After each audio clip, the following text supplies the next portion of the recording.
వాక్యంలోనికి వెళ్దాం. అందరు కూడా శ్రద్ధ కలిగి దేవుని యొక్క మాటలు స్క్రీన్ కనిపిస్తుంది కదండి అందరికి.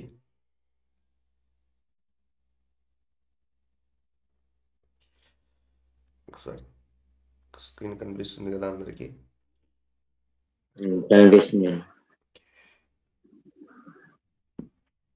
The importance of Sunday for Christians.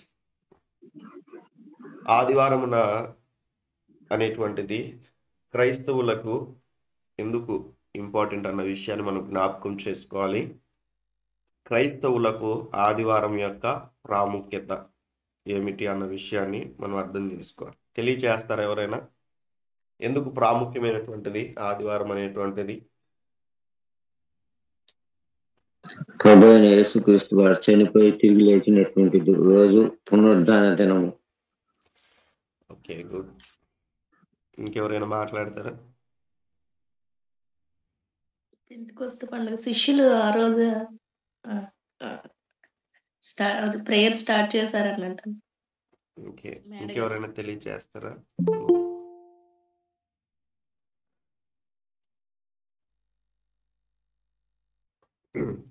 ఎందుకు ప్రాముఖ్యమైనటువంటిది ఆదివారం యొక్క ప్రాముఖ్యత క్రైస్తవులకి?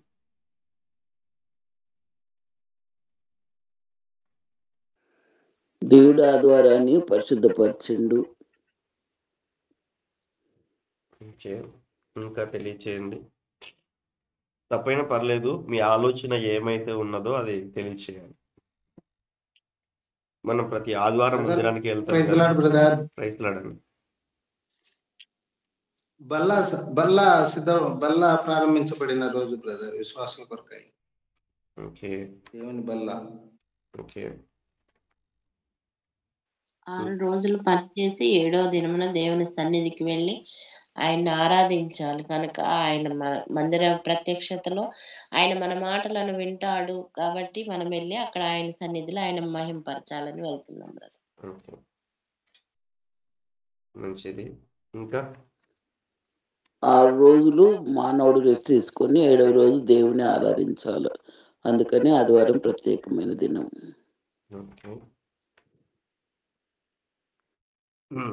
ఇంకా తెలియచేయండి. ఇంకెవరైనా మాట్లాడాలనుకుంటే?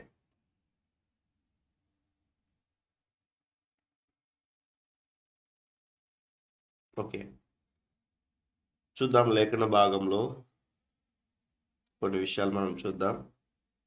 నిర్గమాకాండం 25వ అధ్యాయము 8వ వచనాన్ని ఒకసారి మనం చదువుకుందాం. పాత నిబంధనలో ఉన్న ఈ యొక్క మాటను మనం చదువుకొని క్రొత్త నిబంధనలో ఉన్నటువంటి ఒక మాటను మనం ధ్యానం చేసుకుందాం. చదవండి. నిర్గమాకాండం 25వ అధ్యాయం 8వ వచనం. నేను వారిలో నివసించినట్లు వారు నాకు పరిశుద్ధ స్థలమును నిర్మింపవలెను. చాలా ఈ యొక్క మాటను మనము చదువుకొని దాదాపుగా 48 గంటలు ఈ వాక్యాన్ని మనం నేర్చుకున్నాం. ప్రత్యక్షపు గుడారంలో ఉన్నటువంటి ప్రత్యక్షతల గురించి, ఆ ప్రత్యక్షపు గుడారంలో ఉన్న ఆవరణము, పరిశుద్ధ స్థలం, అతి పరిశుద్ధ స్థలం, వాటిలో ఉన్న ప్రాముఖ్యత ఏమిటో దాదాపుగా మనం 48 అవర్స్ మనము వాటి గురించి నేర్చుకుంటూ వచ్చాం, స్టెప్ బై స్టెప్ క్లాసెస్ రూపంలో. అయితే ఇక్కడ రాయబడినటువంటి మాటను మనం జ్ఞాపకం చేసుకున్నప్పుడు మరొక వచనాన్ని చదువుకుందాం. కొరింథీయులకు రాసిన 2వ పత్రిక 5వ అధ్యాయం 1వ వచనం తీసి ఉంచుకోనండి. చదవమన్నప్పుడు చదువుదాం. నేను వారిలో నివసించున్నట్లు వారు నాకు పరిశుద్ధ స్థలమును నిర్మింపవలనని అక్కడ తెలియచేసినట్లుగా మనం చూస్తాం. ఇశ్రాయేల్ ప్రజల మధ్యలో దేవాది దేవుడు నివాసం చేయాలని అన్న విషయాన్ని మనం చూస్తాం. తీసిన వారు చదవండి. కొరింథీయులకు రాసిన 2వ పత్రిక 5వ అధ్యాయం 1వ వచనం. భూమి మీద మన గుడారమైన ఈ నివాసము శిథిలమైపోయినను చేతి పని కాక దేవుని చేత కట్టబడినదియు నిత్యమైనదియు నైన నివాసము పరలోకమందు మనకున్నదని ఎరుగుదుము. దేవునికి స్తోత్రం. సో సాధారణంగా మనము నివాసం చేస్తున్నటువంటి ఈ యొక్క గుడారము కావచ్చు, ఇవన్నీ కూడా శిథిలమైపోతాయి అన్న విషయాన్ని కూడా మనం చూస్తాం. హెబ్రీలకు రాసిన పత్రిక 9వ అధ్యాయం 23, 24 వచనాలు. హెబ్రీ 9, 23, 24. పరలోకమందున్న వాటిని పోలిన వస్తువులు ఇట్టి బలుల వలన శుద్ధి చేయబడవలసి ఉండెను గాని పరలోక సంబంధమైనవి వీటికంటే శ్రేష్టమైన బలుల వలన శుద్ధి చేయబడవలసి ఉండెను.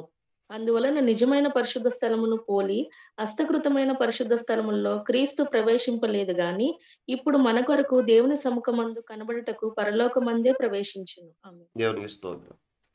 సో కొన్ని ఉపోద్ఘాతంగా కొన్ని విషయాలు మీకు తెలియజేస్తూ వచ్చాయి. ఏంటంటే ఈ పరలోక సంబంధమైనది వాటి గురించి, భూమి మీద ఉన్నటువంటి వాటి గురించి, హస్తకృతములైనటువంటి వాటి గురించి, పరలోక సంబంధమైనటువంటి వాటి గురించి వివరిస్తూ కొన్ని విషయాలు చూస్తున్నట్లుగా మనం చూస్తాం. ఇవన్నీ కూడా పాత నిబంధన గ్రంథంలో ఉన్నటువంటి ఈ ప్రత్యక్షపు గుడారంలో ఆవరణంలో ఉన్నటువంటి ఈ యొక్క 2 ఉపకరణాల గురించి ఏమేమి ఉంటున్నాయి ఒకసారి నేను అడుగుతా ఉన్నా, తెలియచేయండి. ఆవరణంలో ఉన్న 2 ఉపకరణాలు. గంగాళం, బలిపీఠం. గంగాళము, బలిపీఠం. పరిశుద్ధ స్థలంలో ఉన్నటువంటి 3 ఉపకరణాలు ఏమేమి ఉంటున్నాయి?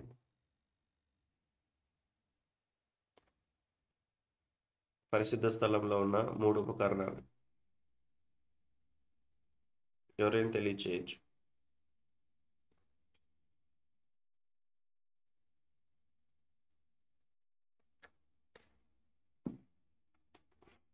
ఆల్మోస్ట్ న్యూ బ్యాచ్ ఉన్నారు కాబట్టి మేబీ వాటి గురించి ఎక్కువ అవగాహన లేకపోయి ఉండొచ్చు. తెలియచేయచ్చు ఎవరైనా కూడా.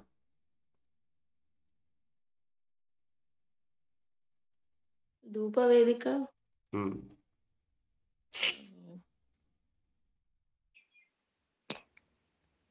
దీపస్తంభమన్న సముఖపు రొట్టెల పల్ల. ధూపవేదిక, సముఖపు రొట్టెల వల్ల, దీపవృక్షం, అతి పరిశుద్ధ స్థలంలో కరుణాపీఠము, మందసం. సో ఇవన్నీ కూడా మనం చూస్తే దేవుడు తెలియచేసి ఆ ప్రత్యక్ష గుడారంను మరి నిర్మించమని తెలియచేసినట్లుగా మనం పాత నిబంధన గ్రంథంలో మనం చూస్తాం. క్రొత్త నిబంధన ప్రకారం మనం చూస్తే దేవుడు నా సంఘాన్ని కడతానని ఈ యొక్క మత్తయి సువార్త 16వ అధ్యాయము 16వ వచనంలో మాట్లాడతాడు ఈ మాటను మనం చూస్తూ క్రొత్త నిబంధన ప్రకారం మనం మరికొన్ని విషయాలు మనం చూస్తూ మనం ముందుకెళ్దాం. 18వ వచనం చదువుదాం. మత్తయి సువార్త 16. మరియు నీవు పేతురువు, ఈ బండ మీద నా సంఘమును కట్టుదును, పాతాళ లోక ద్వారములు దాని ఎదుట నిలవనేరవని నేను నీతో చెప్పుచున్నాను. పాతాళ లోక ద్వారములు దాని ఎదుట నిలవలేరవని మీతో చెప్పుదును అంటున్నాడు. అంటే నా సంఘమును కట్టుదును అన్న విషయాన్ని ఇక్కడ మనం నేర్చుకుంటున్నాం. అయితే దేవుడు ఈ మత్తయి సువార్త, మార్కు, లూకా, యోహాను ఈ 4 అధ్యాయాల్లో ఈ యొక్క వచనములు రాయబడి ఉన్నప్పటికీ దేవుడు సంఘం అనేటువంటిది ఆయన బ్రతికి ఉండంగా, అనగా ఆయన ఈ లోకంలో 33 సంవత్సరం జీవించినట్లుగా మనం చూస్తాం. ఆయన బ్రతికి ఉండగా సంఘం అనేటువంటిది ప్రారంభించలేదు.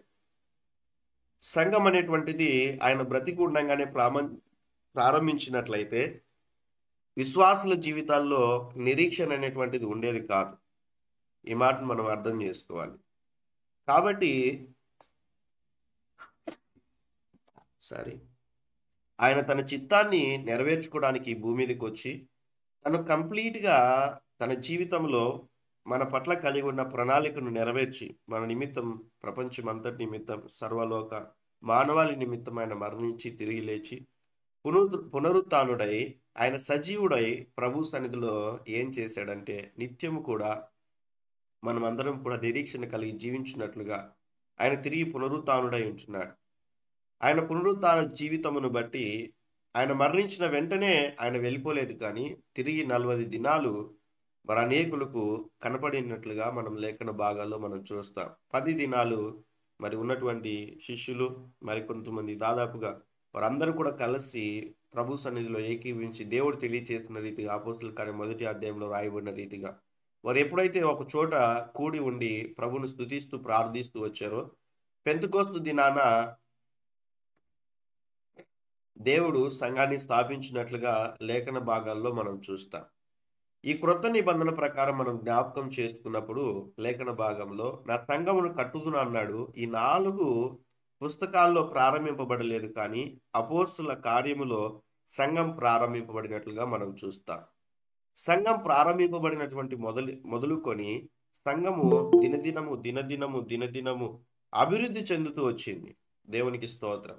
ఈ విషయాన్ని మనము అర్థం చేసుకోవాలి. నేను కొన్ని పాయింట్స్ రూపంలో మీకు తెలియచేస్తాను. ఈ పాయింట్స్ అన్ని కవర్ అయ్యే లోపల మనకు ఒక అవగాహన వస్తుంది.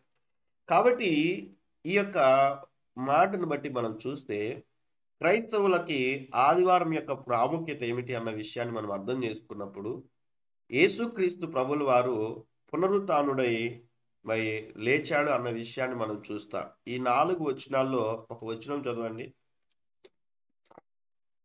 ఈ 4 వచనాల్లో మత్తయి సువార్త 28 1-2 వచనాలు.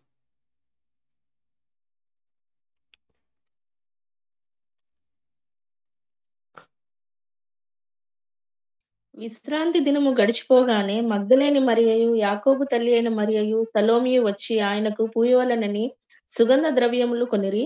వారు ఆదివారమున పెందలకడ లేచి బయలుదేరి సూర్యోదయమైనప్పుడు సమాధి వద్దకు వచ్చుచుండగా సమాధి ద్వారం నుండి మన కొరకు ఆ రాయి ఎవడు పొర్లించినని ఒకరితో ఒకరు చెప్పుకొనిచుండిరి. ఎన్నో వచనం చదవాలక్క? మార్కు సువార్త 16:1-3 వరకు. ఓకే. సో ఇక్కడ మనం చూస్తే ఈ మత్తయి సువార్త 28వ అధ్యాయం 1-2 వచనాల్లో, మార్కు సువార్త 16 2-5 వచనాలు, లూకా 24వ అధ్యాయం 1-3 వచనాలు, అదే రీతిగా యోహాను సువార్త 20వ అధ్యాయం 1వ వచనంలో కూడా మనం ఈ యొక్క విషయాలు మనం నేర్చుకుంటాం. ఇక్కడ అన్ని కూడా ఒకే రీతిగా రాయబడి ఉంటాయి. అయితే విశ్రాంతి దినము గడిచిపోయిన తర్వాత ఆదివారమున తెల్లవారుచుండగా అన్న విషయాన్ని మనం చూస్తాం. ఆదివారమున అన్న విషయాన్ని మీరు అర్థం చేసుకోవాలి. తెల్లవారుచుండగా మగ్దలేనే మరియయు వేరొక మరియయు సమాధి యొద్దకు వచ్చారు అన్న విషయాన్ని మనం చూస్తాం. అంటే ఆయన ఈ యొక్క ఆదివారమున పునరుత్థానుడయ్యాడు అన్న విషయాన్ని మనం చూస్తాం. చాలా మంది నేటి దినాల్లో అర్థం చేసుకోవడానికి మీకు తెలియచేస్తా ఉన్నాను. శనివారం ఆరాధన చేసేటువంటి వారు కూడా డినామినేషన్ ఉంటున్నాయి. ఇంకా ఏంటంటే వారు ప్రభు యొక్క పునరుత్థానాన్ని అని కాదు, కానీ పాత నిబంధనలో ఉన్నటువంటి యెహోవా దేవుణ్ణి మరి ఆరాధిస్తూ మరి ఇంకా వారు సబ్బాతును పాటించాలని ఇంకా ఆయా రీతిలుగా కొన్ని రకాలైనటువంటి కట్టడలను అనుసరిస్తూ నడుస్తున్నటువంటి వారు కూడా ఉంటున్నారు. చాలా ఈ యొక్క మాటని మనం అర్థం చేసుకోవాలి. కాబట్టి యేసుక్రీస్తు ప్రభుల వారు ఆదివారమున ఆయన లేచి ఉన్నాడు. కాబట్టి మనమందరం కూడా ప్రభువును స్తుతించడానికి ఏ రీతిగా అయితే ఈ యొక్క మగ్దలేనే మరియయు వేరొక మరియయు సమాధి ఎదుటకి వచ్చి వెళ్ళి ఉంటున్నారో ఆ యొక్క ఉన్నటువంటి విధానమును బట్టి వాళ్ళు ఎప్పుడు వెళ్ళారంట ఆ మాటను మనం చూస్తే ఇంకా చీకటిగా ఉండగానే అన్న విషయాన్ని మనం చూస్తాం. తెల్లవారుచుండగా అన్న విషయాన్ని కూడా మనం చూస్తాం. ఈ యొక్క మాటను బట్టి మనం అర్థం చేసుకోవాలి ఏంటంటే ఆయన పునరుత్థానుడై ఉదయాన్నే వీరందరూ కూడా చూడడానికి వెళ్ళారు. అంటే ఈ యొక్క మాటలో మనం చూస్తే ప్రభు సన్నిధికి వేగరమే వెళ్ళాలి అన్న విషయాన్ని మనం నేర్చుకోవాలి. 2 కోణాల్లో మనం నేర్చుకోవాలి. ఒకటి, ఆయన ఆదివారమున ఆయన లేచి ఉంటున్నాడు, పునరుత్థానుడై ఉంటున్నాడు. మనము కూడా ఈ ఉన్నటువంటి వీళ్ళని బట్టి ఈ స్త్రీలను బట్టి అర్థం చేసుకోవాల్సినటువంటి విషయం ఏంటంటే చాలా మంది చెప్తా ఉంటారు మరి స్త్రీలు మౌనంగా ఉండాలి అట్లా ఇట్లా అని. బట్ ఇక్కడ మనం చూస్తే ఆయన పునరుత్థానుడైనప్పుడు మొట్టమొదటిగా స్త్రీలే ప్రభువును చూడడానికి ప్రభు దగ్గరికి సమీపించినట్లుగా మనం చూస్తాం. కాబట్టి ఈ మాటను మనం జ్ఞాపకం ఉంచుకోవాలి. కాబట్టి ఇక్కడ మనం చూస్తే యేసుక్రీస్తు ప్రభుల వారు పునరుత్థానుడు అయినప్పుడు మొదటి పాయింట్గా వారు ఇంకా చీకటిగా ఉండగానే తెల్లవారుజామునే వారు వెళ్ళి ప్రభువును చూడడానికి వెళ్ళినట్లుగా మనం చూస్తాం. అందుకే ఆదివారం దినన ఎవరు కూడా, నేను ఎప్పుడు చెప్తా ఉంటాను, ప్రారంభ ప్రార్థన కన్నా ముందుగానే వెళ్ళి పరిచర్య చేయాలి విశ్వాసులు. మరి ఎంతమంది వెళ్తా ఉన్నారు? ప్రారంభ ప్రార్థన కన్నా వెళ్ళి మీరు ఎక్కడెక్కడైతే స్థానికంగా మీరు మందిరానికి వెళ్తా ఉన్నారో ఆ మందిరాల్లో ప్రారంభ ప్రార్థన కన్నా ముందుగానే వెళ్ళి పరిచర్య చేయాలి. అది ఏ పరిచర్యను కూడా కావచ్చు. బట్టలు పరచడమో, స్థాపలు వేయడమో, మందిరాన్ని శుభ్రపరచడమో, మరి భోజన పదార్థాలు మరి సిద్ధపరచే విషయ పరిచర్యనో ఏదైనా కూడా కావచ్చు. కాబట్టి ఈ మాటను మనం జ్ఞాపకం చేసుకోవాలి. ఈ యొక్క మాటను జ్ఞాపకం చేసుకోవాలి. అందుకే ప్రభు సన్నిధిలో ప్రభువును మొదట ప్రేమించు వారు ఈ పని చేస్తారు. లేకుండా ఉన్నట్లయితే ఏవో కొన్ని రకాలైనటువంటి బలహీనతలు, కొన్ని రకాలైనటువంటి సాకులు చెప్తారు. చాలా మంది జీవితాల్లో గమనిస్తే బంధువులు వచ్చారని ఆదివారం మానుకుంటారు. నేనైతే ఏం చేస్తానంటే వాళ్ళని కూడా దేవుని మందిరానికి తీసుకెళ్తాను. మనం అలా ఉండాలి. ఆదివారం ఏ పని కూడా పెట్టుకోకూడదు. 365 రోజులు మనకుంటే కొత్త నిబంధన ప్రకారం వారు ఏం చేసేవాళ్ళంటే ప్రతి దినము కూడా కూడుకునేవారంట. అపోస్తల కార్యం అంతా కూడా మీరు క్షుణ్ణంగా మీరు చదివినప్పుడు దినదినము నూతన ఆత్మలు చేర్చబడిరి అన్న మాట కూడా ఉంటది. ప్రతి దినము నూతన ఆత్మలు వస్తున్నాయంట, నూతన ఆత్మలు. కాబట్టి మనం ప్రభు పట్ల శ్రద్ధ చూపించే విధానమును బట్టి అనేక మంది మార్పు చెందుతారన్న విషయాన్ని జ్ఞాపకం చేసుకోవాలి. మొదటి పాయింట్ మనం చూస్తే క్రైస్తవులకు ఆదివారం యొక్క ప్రాముఖ్యతలో మొదటి పాయింట్ ఏంటంటే యేసుక్రీస్తు ప్రభుల వారు ఆదివారమున పునరుత్థానుడై లేచాడన్న విషయాన్ని ఈ యొక్క 4 వచనాల్లో మనం చూస్తాం. 4 అధ్యాయాల్లో కూడా. మరొక పాయింట్ మనం చూస్తే పునరుత్థానుడైన యేసు మొదట తన శిష్యులను కలిసినన్న విషయాన్ని మనం చూస్తాం. మత్తయి సువార్త 28వ అధ్యాయము 8 నుంచి 10 వచనాలు కానీ, 20వ అధ్యాయము 13 నుంచి 19 వచనాలు కానీ, లూకా 24వ అధ్యాయము 13 నుంచి 15 వచనాలు కానీ మనం గమనిస్తే ఈ మాటలు ఉంటాయి. చదువుతాడా ఎవరైనా? మత్తయి సువార్త 28వ అధ్యాయం 8 నుంచి 10. మీరు భయముతోనూ మహానందంతోనూ సమాధి యొద్ద నుండి త్వరగా వెళ్ళి ఆయన శిష్యులకు ఆ వర్తమానము తెలుప పరిగెత్తుచుండగా యేసు వారిని ఎదుర్కొని మీకు శుభమని చెప్పెను. వారు ఆయన యొద్దకు వచ్చి ఆయన పాదములు పట్టుకొని ఆయనకు మ్రొక్కగా, యేసు భయపడకుడి, మీరు వెళ్ళి నా సహోదరులు గలిలయకు వెళ్ళవలెననియు వారక్కడ నన్ను చూతురనియు వారికి తెలుపుడనెను. సో ఇక్కడ మనం గమనిస్తే యేసుక్రీస్తు ప్రభుల వారు తన శిష్యులను కలిసినన్న విషయాన్ని మనం చూస్తూ ఉంటున్నాం. పునరుత్థానుడైన తర్వాత యేసుక్రీస్తు ప్రభుల వారు తన శిష్యులను కలుసుకున్నట్లుగా మనం చూస్తాం ఈ వచనాలన్నిటి ప్రకారం. ఈ యొక్క విధానంలో ఒకరు మిస్ అయిపోయారు. శిష్యులను కలుసుకున్నప్పుడు ఇంకొక సందర్భంలో తోమాతో దేవుడు మాట్లాడతాడు. అప్పుడు తోమా కొన్ని విషయాలు అడుగుతాడు కదా, నేను ఆయన చేతుల్లో నా వేలు ఉంచితేనే కానీ నేను నమ్మనంటాడు. ఈరోజు సంఘంలో ఈ మాటను బట్టి మనం అర్థం చేసుకోవాలి. ప్రభు కార్యాలు చూస్తూ ఉంటారే కానీ పరిపూర్ణమైనటువంటి విశ్వాసం కలిగి ప్రభు వైపుకు చూడలేనటువంటి పరిస్థితి. వారి జీవితాల్లో దేవుడు చేశాడు మేలులు, వీరి జీవితాల్లో దేవుడు చేశాడు మేలులు అని చూస్తూనే ఉంటారు కానీ మన జీవితాల్లో దేవుడు మేలులు దయచేస్తాడన్న విశ్వాసం, మన జీవితాల్లో దేవుడు మేలులు చేస్తాడన్నటువంటి నమ్మకం ఉన్నప్పటికీ కూడా పరిపూర్ణంగా ప్రభు పైన ఆధారపడలేనటువంటి పరిస్థితి. ఈ మాటను మనం జ్ఞాపకం ఉంచుకోవాలి. మనం ఎంతవరకు ప్రభు పైన ఆధారపడుతూ ఉంటున్నాం, మనం ఎంతవరకు ప్రభు ఆలోచనను బట్టి మనం జీవిస్తూ ఉంటున్నాం అన్న సంగతిని కూడా జ్ఞాపకం చేసుకోవాలి. ఎగ్జాంపుల్గా మరి లాస్ట్ వీక్ కూడా మరి అక్క ఒక మాట చెప్పింది. చాలామంది సేవకులు ఎగ్జాంపుల్ చెప్తా ఉంటారు. ఒక ఆవిడ ఆయనకున్నటువంటి గడ్డి మోపుని ఎత్తుకొని వెళ్తూ ఉంటే నడవలేని పరిస్థితుల్లో కారులో వెళ్తున్నటువంటి ఒక వ్యక్తి గమనించి ఆమెని కారులో కూర్చోబెట్టుకొని ఉన్నప్పుడు కొంచెం దూరం ప్రయాణమై ముందుకు వెళ్తున్న సమయంలో ఆ గడ్డి మోపు తలపైన పెట్టుకొని ఉండట మిర్రర్లోంచి గమనించాడు ఆ వ్యక్తి. ఆ గమనించినప్పుడు ఆమెతో అంటూ ఉన్నప్పుడు మాట, అమ్మా నువ్వు బరువు మోయలేక ఉన్న విధానం బట్టే కదా నువ్వు కారులో నేను ఎక్కించుకున్నాను, మళ్ళీ నువ్వు నీ తలపైన ఆ మూట పెట్టి ఉన్నావు, పక్కన పెట్టచ్చు కదా అంటే, ఎందుకులే నాయన, ఆల్రెడీ నువ్వు నాకు సహాయం చేసావు, ఈ కారు నన్ను భరిస్తా ఉంది, ఈ మూటను నేను భరిస్తానులే అని ఆమె సమాధానం చెప్పిందంట. వాస్తవానికి కారులో కూర్చున్నప్పుడు ఆ మూటైనా, అందులో ఉన్న వస్తువులైనా, అందులో ఉన్న మనుషులైనా కారే భరిస్తుంది. ఈరోజు చాలామంది క్రైస్తవులు కూడా మనం చూస్తే మందిరానికి వెళ్తున్నప్పటికీ కూడా, ప్రభు పైన విశ్వాసం కలిగి ఉన్నప్పటికీ కూడా వాక్యం సెలవిచ్చిన రీతిగా జీవించట్లేదు. వాక్యం సెలవిస్తా ఉన్నటువంటి మాట, మీ చింత యావత్తు నా మీద వేయుడి అన్న విషయాన్ని మనం చూస్తాం.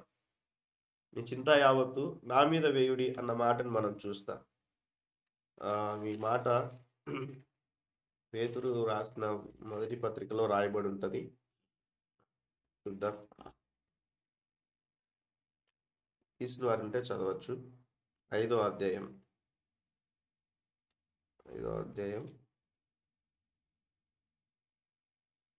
6-7 వచనాలు, 7-8 వచనాలు చదువుకుందాం. ఆయన మిమ్మల్ని గూర్చి చింతించుచున్నాడు గనుక మీ చింత యావత్తు ఆయన మీద వేయుడి. నిబ్బరమైన బుద్ధి గలవారే మెలకువగా ఉండుడి. మీ విరోధి అయిన అపవాది గర్జించు సింహం వలె ఎవరిని మృంగుదునా అని వెతుకుచూ తిరుగుచున్నాడు. దేవునికి స్తోత్రం. కాబట్టి ఇక్కడ మనం చూస్తే ఈ 2 వచనాల్లో మనం మాట్లాడుకున్నటువంటి ఈ మాటను బట్టి ఆయన మిమ్మును గూర్చి చింతించుచున్నాడు అన్న విషయాన్ని మనం చూస్తాం. ఆయన మనల్ని గూర్చి చింతిస్తున్నాడు. అదే రీతిగా మత్తయి సువార్త 6వ అధ్యాయంలో కూడా ఉంటుంది. ఏంటంటే, మీకు ఏమేం కావాలో మీ పరలోక తండ్రికి తెలుసు, కానీ మీరు మొదట ఆయన రాజ్యం, ఆయన నీతిని వెతకమని వాక్యం సెలవిస్తూ ఉంటున్నది. ఇక్కడ మనం గమనిస్తే నిబ్బరమైన బుద్ధి కలిగిన వారై మెలకువగా ఉండుడి. నిబ్బరమైన బుద్ధి, నిబ్బరమైన జీవితం, చింత యావత్ అన్ని కూడా ఆయన మీద వేయమని వాక్యం సెలవిస్తూ ఉన్నది. సువార్త పాఠముగా మనం ఎక్కడికి వెళ్ళినా కూడా మత్తయి సువార్త 11వ అధ్యాయం అందరూ కూడా నోటెడే.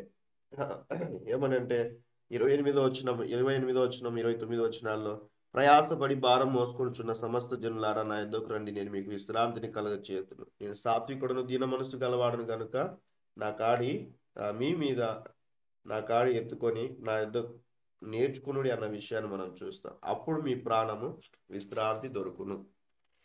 కాబట్టి ఇక్కడ మనం చూస్తే ఈ వచనములన్నిటి ప్రకారం ఈరోజు ప్రభు సన్నిధికి వెళ్తున్నప్పటికీ, దేవుని సన్నిధిలో పాటలు పాడుతున్నప్పటికీ, ఆరాధన చేస్తున్నప్పటికీ, మంచిగా ఎన్నో వర్తమానాలు వింటున్నప్పటికీ కూడా ఇంకా మనిషి జీవితంలో చింత అనేటువంటిది ఎందుకు పని చేస్తూ ఉంది?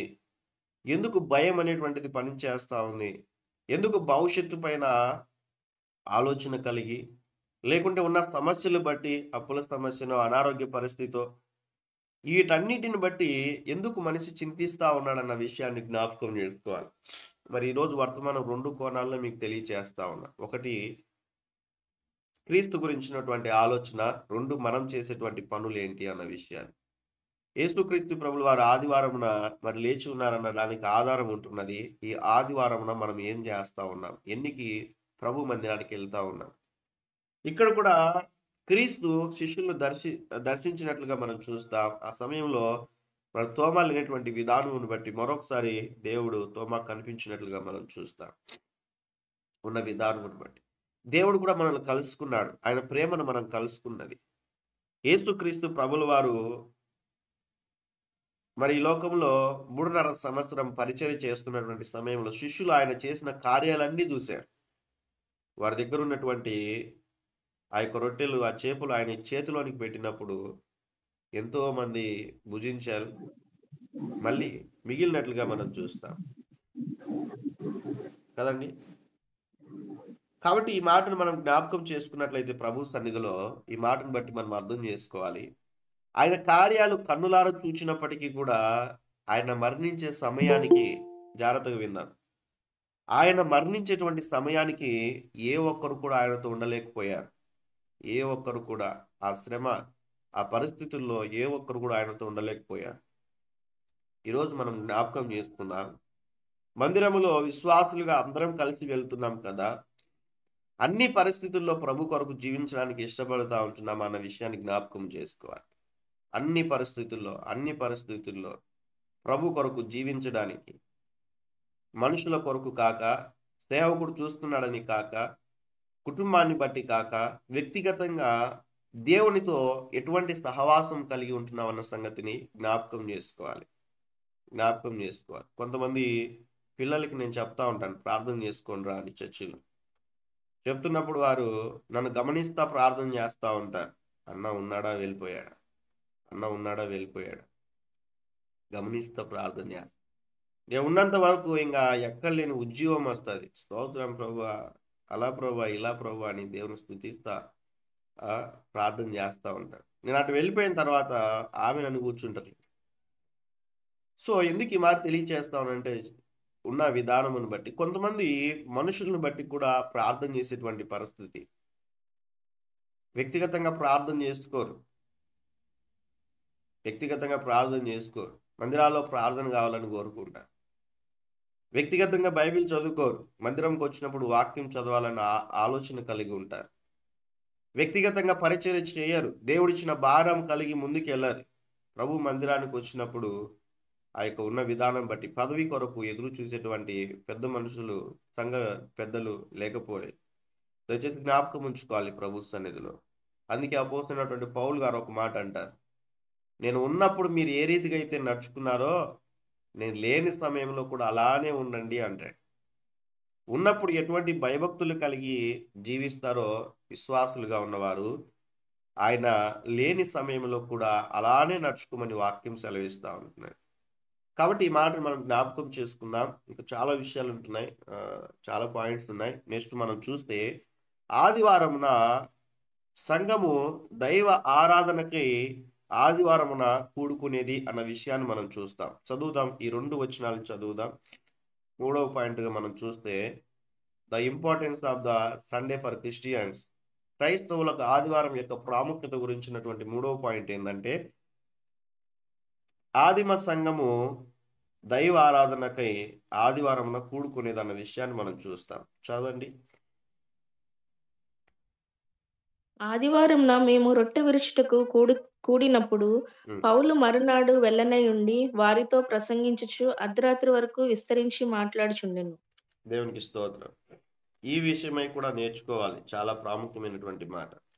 ఇందులో నేను ఉన్నటువంటి ఈ మాటను బట్టి మనం జ్ఞాపకం చేసుకుంటూ కొన్ని విషయాల్లో మనము తప్పిపోతూ ఉంటాం.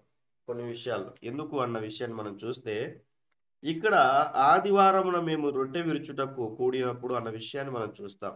పౌలు గారంట మర్నాడు వెళ్ళనయుండి వారితో ప్రసంగించుచు అర్ధరాత్రి వరకు విస్తరించి మాట్లాడుచుండెను అన్న విషయాన్ని మనం చూస్తాం. ఈరోజు సేవకులు సమయానికి ముగించుకోకుండా ఉన్నట్లయితే విశ్వాసులుగా ఉన్నటువంటి వారు సరైనటువంటి రీతిగా నిలకడగా కూర్చోలేరు. అప్పటికే సమయాన్ని ఎన్నిసార్లు చూసుకుంటారు. యేసుక్రీస్తు ప్రభుల వారు కూడా 3 దినాలు ఉపవాస కూటాలు పెట్టాడు. 3 రోజులు ఉపవాస కూటాలు పెడితే 3 రోజులు ఏదో ఒక 5 మంది 10 మంది పోలేదు. ఎంతమంది వెళ్ళారు? మాట్లాడండి. మీకు వాక్యం తెలియదని కాదు, విశ్వాసులకి ఎక్కువ వాక్యం విని విని మైండ్లో ఉండిపోతాయి. చెప్పండి, ఎంతమంది వెళ్ళారు? 5,000 మంది పురుషులు, అంటే ఎక్కువ మంది వెళ్ళారు, 1,000 మంది వెళ్ళారు. 1,000 మంది వెళ్ళారు. మన భాషలో మనం అర్థం చేసుకోవడానికి 1,000 మంది వెళ్ళారు. అందులో పురుషుల సంఖ్య మాత్రమే 5,000 మంది. ఈరోజు పురుషుల సంఖ్య సంఘంలో తగ్గిపోతా ఉంది. ఎందుకంటే స్త్రీలు పని చేస్తలేరు. అవునా కాదా? అనేక మందిరాల్లో గమనించండి, ఆల్మోస్ట్ 80% ఆఫ్ ద చర్చెస్లో స్త్రీల సమాజమే ఎక్కువ ఉంటుంది, పురుషులు ఉండరు. ఎందుకంటే స్త్రీలు పని చేస్తలేరు. వారి తల్లిదండ్రులని, వారి భర్తల్ని, వాళ్ళ సహోదరులని మందిరానికి తీసుకురావడానికి పని చేస్తలేరు. జ్ఞాపకం ఉంచుకోవాలి. ఇక్కడ మనం చూస్తే పౌలు గారంట ఇంకా వేరే ప్రాంతానికి వెళ్ళనై ఉన్నప్పుడు అర్ధరాత్రి వరకు మాట్లాడుతున్నట్లుగా మనం చూస్తాం. నేను అమలాపురంలో 4.5 సంవత్సరం అక్కడ ఉన్నప్పుడు, నేను లాస్ట్ ఇయర్ అదకు ముందు ఇయర్ 2022లో నవంబర్లో ఇంకా నేను ఈ వైజాగ్ ప్రాంతానికి, విజయనగరంకి ప్రాంతానికి ట్రాన్స్ఫర్ అయినప్పుడు నేను ఇక్కడికి వస్తున్న సమయంలో ఆ రోజు మేము ఆ 4.5 సంవత్సరం కూడా మరి అక్కడ ఎంతగానో ప్రభు పరిచయలో వాడబడడానికి దేవుడు కృప చూపించాడు. వివాహమైన తర్వాత కొన్ని నెలలు మాత్రమే అక్కడ ఉన్నాను నేను. అక్కడ కూడా మరి ఇరుగురం కూడా కలిసి పరిచర్య విషయంలో దేవుడు ఎంతగానో ఆయా మందిరాల్లో స్థానికంగా యవనస్తుల మధ్యలో దేవుడు వాడుకున్నాడు. ప్రతి ఆదివారం దాదాపుగా 48 గ్రామాలకి వెళ్ళి యవనస్తుల మధ్య పరిచర్య చేయడానికి దేవుడు కృప చూపించాడు. యవనస్తులు నా టార్గెట్గా మరి ప్రభు ఇచ్చిన ఆలోచన బట్టి ముందుకు వెళ్ళాడు. అయితే అక్కడ ఉన్నటువంటి కొంతమంది మేము ఇంకా ఆ ప్రాంతాన్ని విడిచి వెళ్ళిపోతున్నామన్న ఆలోచన కలిగి ఉన్నప్పుడు వారు సాయంకాల సమయంలో వారందరినీ నేను ఇన్వైట్ చేసినప్పుడు వారందరూ వచ్చారు. 9 గంటల వరకు ప్రార్థన అయింది. 10 గంటల లోపల భోజనాలు చేసాం మనం ఉన్న ఆ యొక్క ఇంట్లో. రాత్రికాల సమయంలో కొంతమంది వెళ్ళిపోయారు.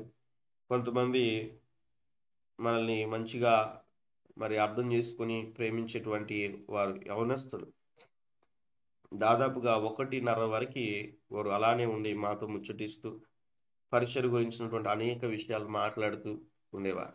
అందుకు ముందు వారున్న పరిస్థితి ఏంటంటే మందిరానికి వారిలో కొంతమంది ఇష్టమైతే మందిరానికి వచ్చేవారు, లేకుంటే కన్నా ఏదో ఒక పనులను బట్టి వెళ్ళిపోయేవారు. బట్ దేవుని యొక్క కృపను బట్టి వారందరినీ కూడా బలపరిచి ఆత్మీయంగా వారందరినీ కూడా ప్రభువులో నడిపించిన విధానం బట్టి ఈరోజు వారే స్థానిక సంఘములో సేవకుని ఎదుట ఒక నమ్మకమైనటువంటి సమూహముగా వారు ప్రభు సన్నిధిలో ఉండి పరిచర్యలో బలమైనటువంటి రీతిగా వాడబడుతున్నారు. దేవునికి మహిమ కలుగును గాక. ఆ రోజు రాత్రికాల సమయంలో దాదాపు 1:30-2 వరకు మాట్లాడడం జరిగింది వారితో. కొన్ని సందర్భాల్లో కొన్ని చోట్లకు మేము వెళ్ళినప్పుడు మళ్ళీ మేము అక్కడ ఉంటామో ఉండమో తెలియదు కాబట్టి రాత్రి అంతా కూడా వారితో మాట్లాడతాం. కొన్ని విషయాలు పర్సనల్గా మాట్లాడాల్సిన విషయాలు ఉంటే, పర్సనల్గా ఫ్యామిలీస్ పరంగా మాట్లాడాల్సిన విషయాలు ఉంటే. ఎందుకు ఈ మాట తెలియచేస్తా ఉన్నానంటే దేవుడు ఆ భారం ఇచ్చాడు సేవకులకి. ఆ భారం ఇచ్చినప్పుడు ఆ భారముని తెలియచేసేటువంటి విషయంలో విశ్వాసులుగా ఉన్నవారు సొమ్మసిల్లిపోకూడదు, అలసిపోకూడదు. ఆదివారం ఆరాధన 10 గంటల నుంచి 1 గంట అయితే 1 దాటిపోయి 1:30 అయిపోయిందంటే కొన్ని మందిరాల్లో మనం చూస్తే ఎదురుగానే పెద్ద మనుషులు ఉంటారు, టైం చూపిస్తూ ఉంటారు సేవకునికి. అయిజయ్ అంటూ ఉంటారు లాస్ట్ నుంచి. భయంలే ఇంకా. అది దేవుని మాటగా తీసుకోరు కానీ, సేవకుని మాటగా తీసుకోరు కానీ, ఏదో అక్కడ మాట్లాడాలి కాబట్టి అన్న రీతిగా కొన్ని సంఘాల్లో సేవకుని కూడా విలువ ఇవ్వరు. ఉన్న విధానమును బట్టి, అక్కడ ఉన్నటువంటి ఆధిపత్యాన్ని బట్టి. కాబట్టి ఈ మాటను గుర్తుంచుకోవాలి. ప్రభు సన్నిధిలో ఏదైనప్పటికీ కూడా మనం అర్థం చేసుకోవాలి. అపోస్తలుడైనటువంటి పౌలు గారు రాత్రంతా కూడా విస్తరించి మాట్లాడుతున్నటువంటి సమయంలో వారందరూ కూడా విసిగిపోకోకుండా రాత్రంతయు కూడా రాత్రి వరకు విస్తరించి మాట్లాడుచుండేను అన్న విషయాన్ని మనం చూస్తాం. కాబట్టి మనం జ్ఞాపకం చేసుకున్నప్పుడు అక్కడ జరిగిన సందర్భంను బట్టి కూడా మనం చూస్తే ఐతుకు అనేటువంటి యవనస్తుడు నిద్రపోతాడు, కింద పడిపోతాడు. మళ్ళీ దేవుని కృపను బట్టి ఆయన బ్రతికించాడు. ప్రార్థన చేసినప్పుడు మళ్ళీ కూర్చున్నాడు. చాలా మంది ప్రార్థన మందిరానికి వచ్చినప్పుడే నిద్రపోతూ ఉంటారు. ముందంతా కూడా ఎన్నో పనులు పెట్టుకుంటారు, విస్తారమైన పనులు. శరీరం అలసిపోతారు. వాక్ వినడానికి మనసు ఒప్పుకోదు. చేతులు, కాళ్ళు, తల ఇవన్నీ కూడా సహకరించవు. ఇంకా బాడీ సహకరించదు. ఎప్పుడెప్పుడు బయటికి వెళ్ళిపోదామా, లేకుంటే ఉన్నప్పుడు అలానే కళ్ళు మూసుకొని నిద్రపోయే బ్యాచ్ కూడా ఉంటుంది. బట్ జ్ఞాపకం ఉంచుకోవాలి. అందుకే ఆదివారం ఏ పనులు పెట్టుకోకుండా, అలసిపోకుండా ప్రభు సన్నిధిలో సంపూర్ణముగా వెళ్ళి ప్రభు యొక్క వాక్యాన్ని సమృద్ధిగా వినాలి. కాబట్టి ఈ మాటలు అర్థం చేసుకోవాలి. కాబట్టి ఇక్కడ మనం చూస్తే నెక్స్ట్ వచనాన్ని కూడా చదువుదాం. మరికొన్ని విషయాలు నేర్చుకుందాం త్వరగా. పరిశుద్ధుల కొరకైన చందా విషయం అయితే నేను గలతీయ సంఘములకు నియమించిన ప్రకారము మీరును చేయడి. నేను వచ్చినప్పుడు చందా పోగు చేయకుండా ప్రతి ఆదివారంన మీలో ప్రతివాడును తాను వర్ధిల్లను కొలది తన యొద్ద కొంత సొమ్ము నిల్వ చేయవలెను. కాబట్టి ఇక్కడ మనం చూస్తే దేవుని యొక్క మందిరం విషయమై, దేవుని యొక్క పని నిమిత్తమై కూడా ఏమంటున్నాడంటే చందా విషయమై పోగు చేయకుండా నేను వచ్చినప్పుడు మాత్రమే కాకుండా అన్న విషయాన్ని మనం చూస్తాం. సంఘం నిమిత్తము ఇక్కడ కూడా మనం చూస్తున్నాం. సంఘం నిమిత్తము మనం ప్రభు కొరకు, సంఘం కొరకు మనం ఏం చేయాలంటే ఒక చందాలాగా ఏ రీతిగా అయితే అంటే మనం అక్కడ రాయబడినటువంటి మాటను బట్టి పరిచర్యకి మనం సహకారులుగా ఉండాలి. ప్రభు యొక్క పరిచర్య అది ఏ రకంగా కూడా కావచ్చు. పాత నిబంధనలో దాదాపుగా ఉన్న ఆ యొక్క కానుకల గురించి మీకు వివరించాను. కొత్త నిబంధన ప్రకారం మనం ఎలా ఇవ్వాలి, ప్రభువుకి ఎలా ఇస్తే వాక్యానుసారమైనటువంటిది, ఎంత ఇవ్వాలి, ఎందుకు ఇవ్వాలి, ఇస్తే ఏంటి ఆశీర్వాదాలు, ఇవన్నీ కూడా మనం ఒక అనలైజ్ రూపంలో దాదాపు ఒక 2 అవర్స్ సబ్జెక్ట్ని మనం నేర్చుకుంటూ వచ్చాం. పాత నిబంధనలో 3 రకాలుగా కానుకలు ఇచ్చేవారు. క్రొత్త నిబంధన ప్రకారం దేవుడు ఏం కోరుకుంటున్నాడు మనలో నుంచి, మనం ఏ రీతిగా నడుచుకోవాలి, ఈ మాటని మనం అనేక విషయాలు నేర్చుకుంటూ వచ్చాం. కాబట్టి ఈ మాటను అర్థం చేసుకోవాలి. రీసెంట్గా కూడా ఆ లింక్ నేను గతంలో దాదాపు 2 years బ్యాక్ టీచ్ చేసిన ఇక్కడి లింక్ కూడా మీకు పంపించాను, మీరు విన్నారనుకుంటున్నా. కాబట్టి ఇక్కడ మనం చూస్తే ప్రభువుకు ప్రతి వారమును అన్న విషయాన్ని ఇక్కడ కూడా మనం చూస్తూ ఉంటున్నాం. మరి దైవ ఆరాధన కొరకై ఆదివారమున కూడుకునేటువంటి దినముగా మనం చూస్తూ ఉంటున్నాం. 4వదిగా మనం మరొక పాయింట్ మనం చూస్తే ప్రకటన గ్రంథం 1వ అధ్యాయం 10వ వచనం మనం చదివినప్పుడు ఇది ప్రభు దినమని కొన్ని విషయాలు మనం చూస్తాం. ఇది ప్రభు దినమని నోట్ చేసుకునండి. మనకి ఇంకా చాలా విషయాలు ఉంటున్నాయి. ఈ దినాన్ని మనం నేర్చుకుంటూ మనం ముందుకెళ్దాం. ఆదివారమున ప్రభు దినమని ప్రకటన గ్రంథం 1వ అధ్యాయం 10వ వచనంలో ఉంటుంది. తీసారా? తీసింటే ఒకవేళ చదవండి.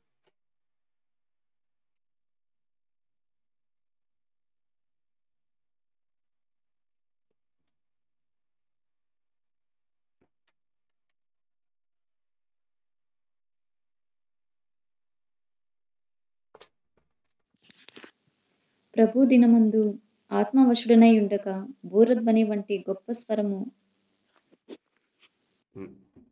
దేవునికి స్తోత్రం. ఇక్కడ మనం చూస్తే ప్రభు దినము అన్న విషయాన్ని మనము లేఖన భాగాల్లో మనం చూస్తాం. ఈ 1వ అధ్యాయము 10వ వచనంలో, మరి ఇంగ్లీష్ బైబిల్ ఏదో చోట ఉంది. Okay, no problem. సో ఇక్కడ మనం చూస్తే ప్రభు దినం అన్న విషయాన్ని మనం చూస్తాం. 5వ పాయింట్గా మనం చూస్తే సంఘ చరిత్ర అంతటా క్రైస్తవులు ఆదివారమును ప్రభు యొక్క ఆరాధన కొరకై వాడతారు అన్న విషయాన్ని మనం చూస్తూ ఉంటున్నాం.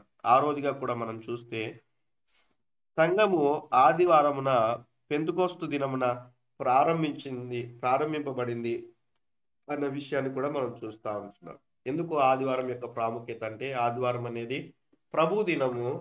అదే రీతిగా ఈ చరిత్ర అంతా కూడా, సంఘ చరిత్ర అంతా కూడా అపోస్తుల కార్యము 2వ అధ్యాయము మొదలుకొని సంఘ చరిత్ర ప్రారంభము నుంచి కూడా ఇప్పటి వరకు ఆదివారంకు ఉన్నటువంటి ప్రత్యేకతను మనం గమనిస్తూ ఉంటున్నాం. అపోస్తుల కార్యం 2వ అధ్యాయంలో సంఘం ప్రారంభింపబడితే అప్పటి నుంచి ఇప్పటి వరకు కూడా ఆదివారం యొక్క ప్రాముఖ్యత గురించి మనం ప్రతి దినం కూడా మనము తెలుసుకుంటున్నాం. అనేక మంది కూడా క్రైస్తవులు ఆదివారంను ప్రభు యొక్క ఆరాధన కొరకై ఈ యొక్క సండేను వాడతారన్న విషయాన్ని మనం చూస్తూ ఉంటున్నాం. 6th పాయింట్ మనం చూస్తే సంఘము ఆదివారమున పెంతుకోస్తు దినాన ఆరంభమైంది అన్న విషయాన్ని కూడా మనం లేఖన భాగాల్లో మనం గమనిస్తూ ఉంటున్నాం. మరొక పాయింట్ మనం చూద్దాం. నోట్ చేసుకున్నారా?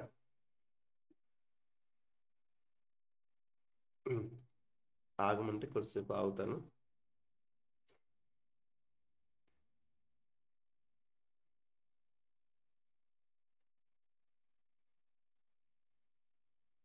సార్ దేవునికి స్తోత్రాలు చెల్లించండి. హల్లెలూయా, హల్లెలూయా. అందరూ కూడా praise the lord, praise the lord, hallelujah. Praise the lord. So okay, మంచిది. నోట్ చేసుకున్నారని విశ్వసిస్తా ఉన్నా. అనుకూలత లేని వారు స్క్రీన్ షాట్ అని తీసుకున్న తర్వాత రాసుకోవచ్చు. ఓకే, మంచిది. నెక్స్ట్ వెళ్ళొచ్చా?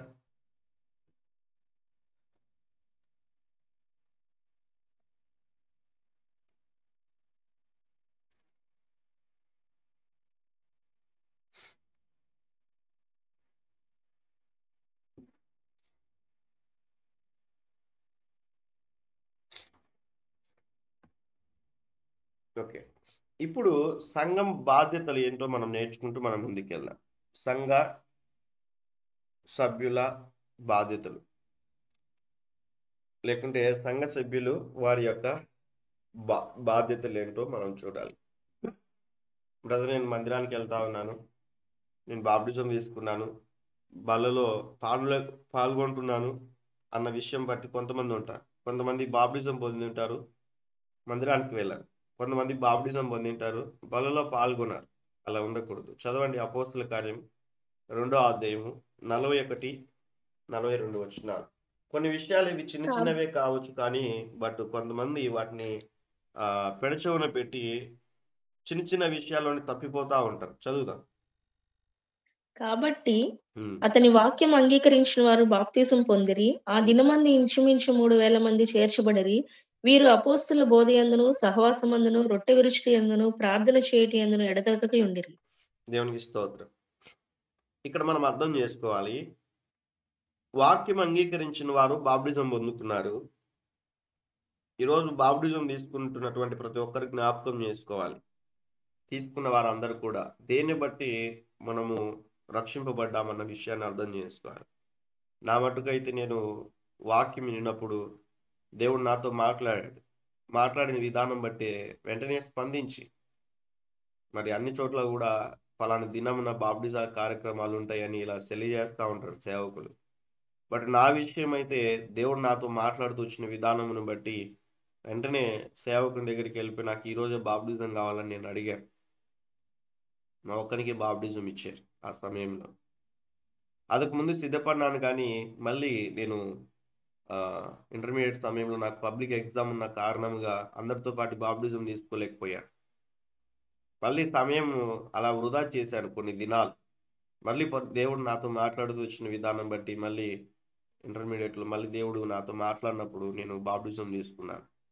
ఎందుకు ఈ మాట తెలియచేస్తా ఉన్నానంటే, ఈ బాప్టిజం తీసుకున్నప్పుడు వాక్యం అంగీకరించిన వారు బాప్టిజం పొందిరి. ఆ దినం ముందు ఇంచుమించు 3000 మంది చేర్చబడరని అక్కడ రాయబడి ఉంటుంది. అయితే ఈ బాప్టిజము పొందినటువంటి వారు ఇక్కడ ఉన్న ప్రాముఖ్యతల గురించి అర్థం చేసుకోవాలి. ఇక్కడున్న ప్రతి ఒక్కరు కూడా అపోస్తుల బోధ యందును అన్న విషయాన్ని మనం చూస్తాం.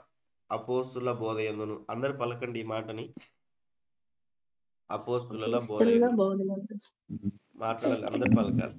అపోస్తుల బోధ యందును.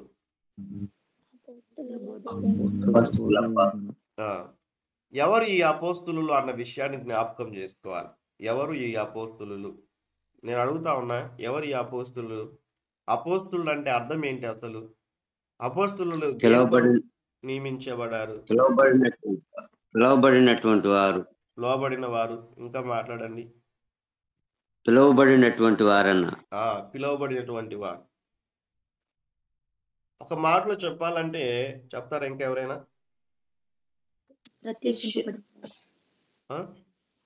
ప్రత్యేకింపబడిన వారు. ఇంకెవరైనా మాట్లాడతారా? పిలువబడిన వారు, ప్రత్యేకింపబడిన వారు. ఇంకా తెలియచేయండి.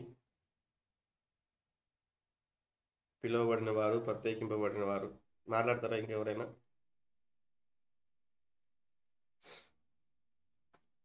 ఓకే.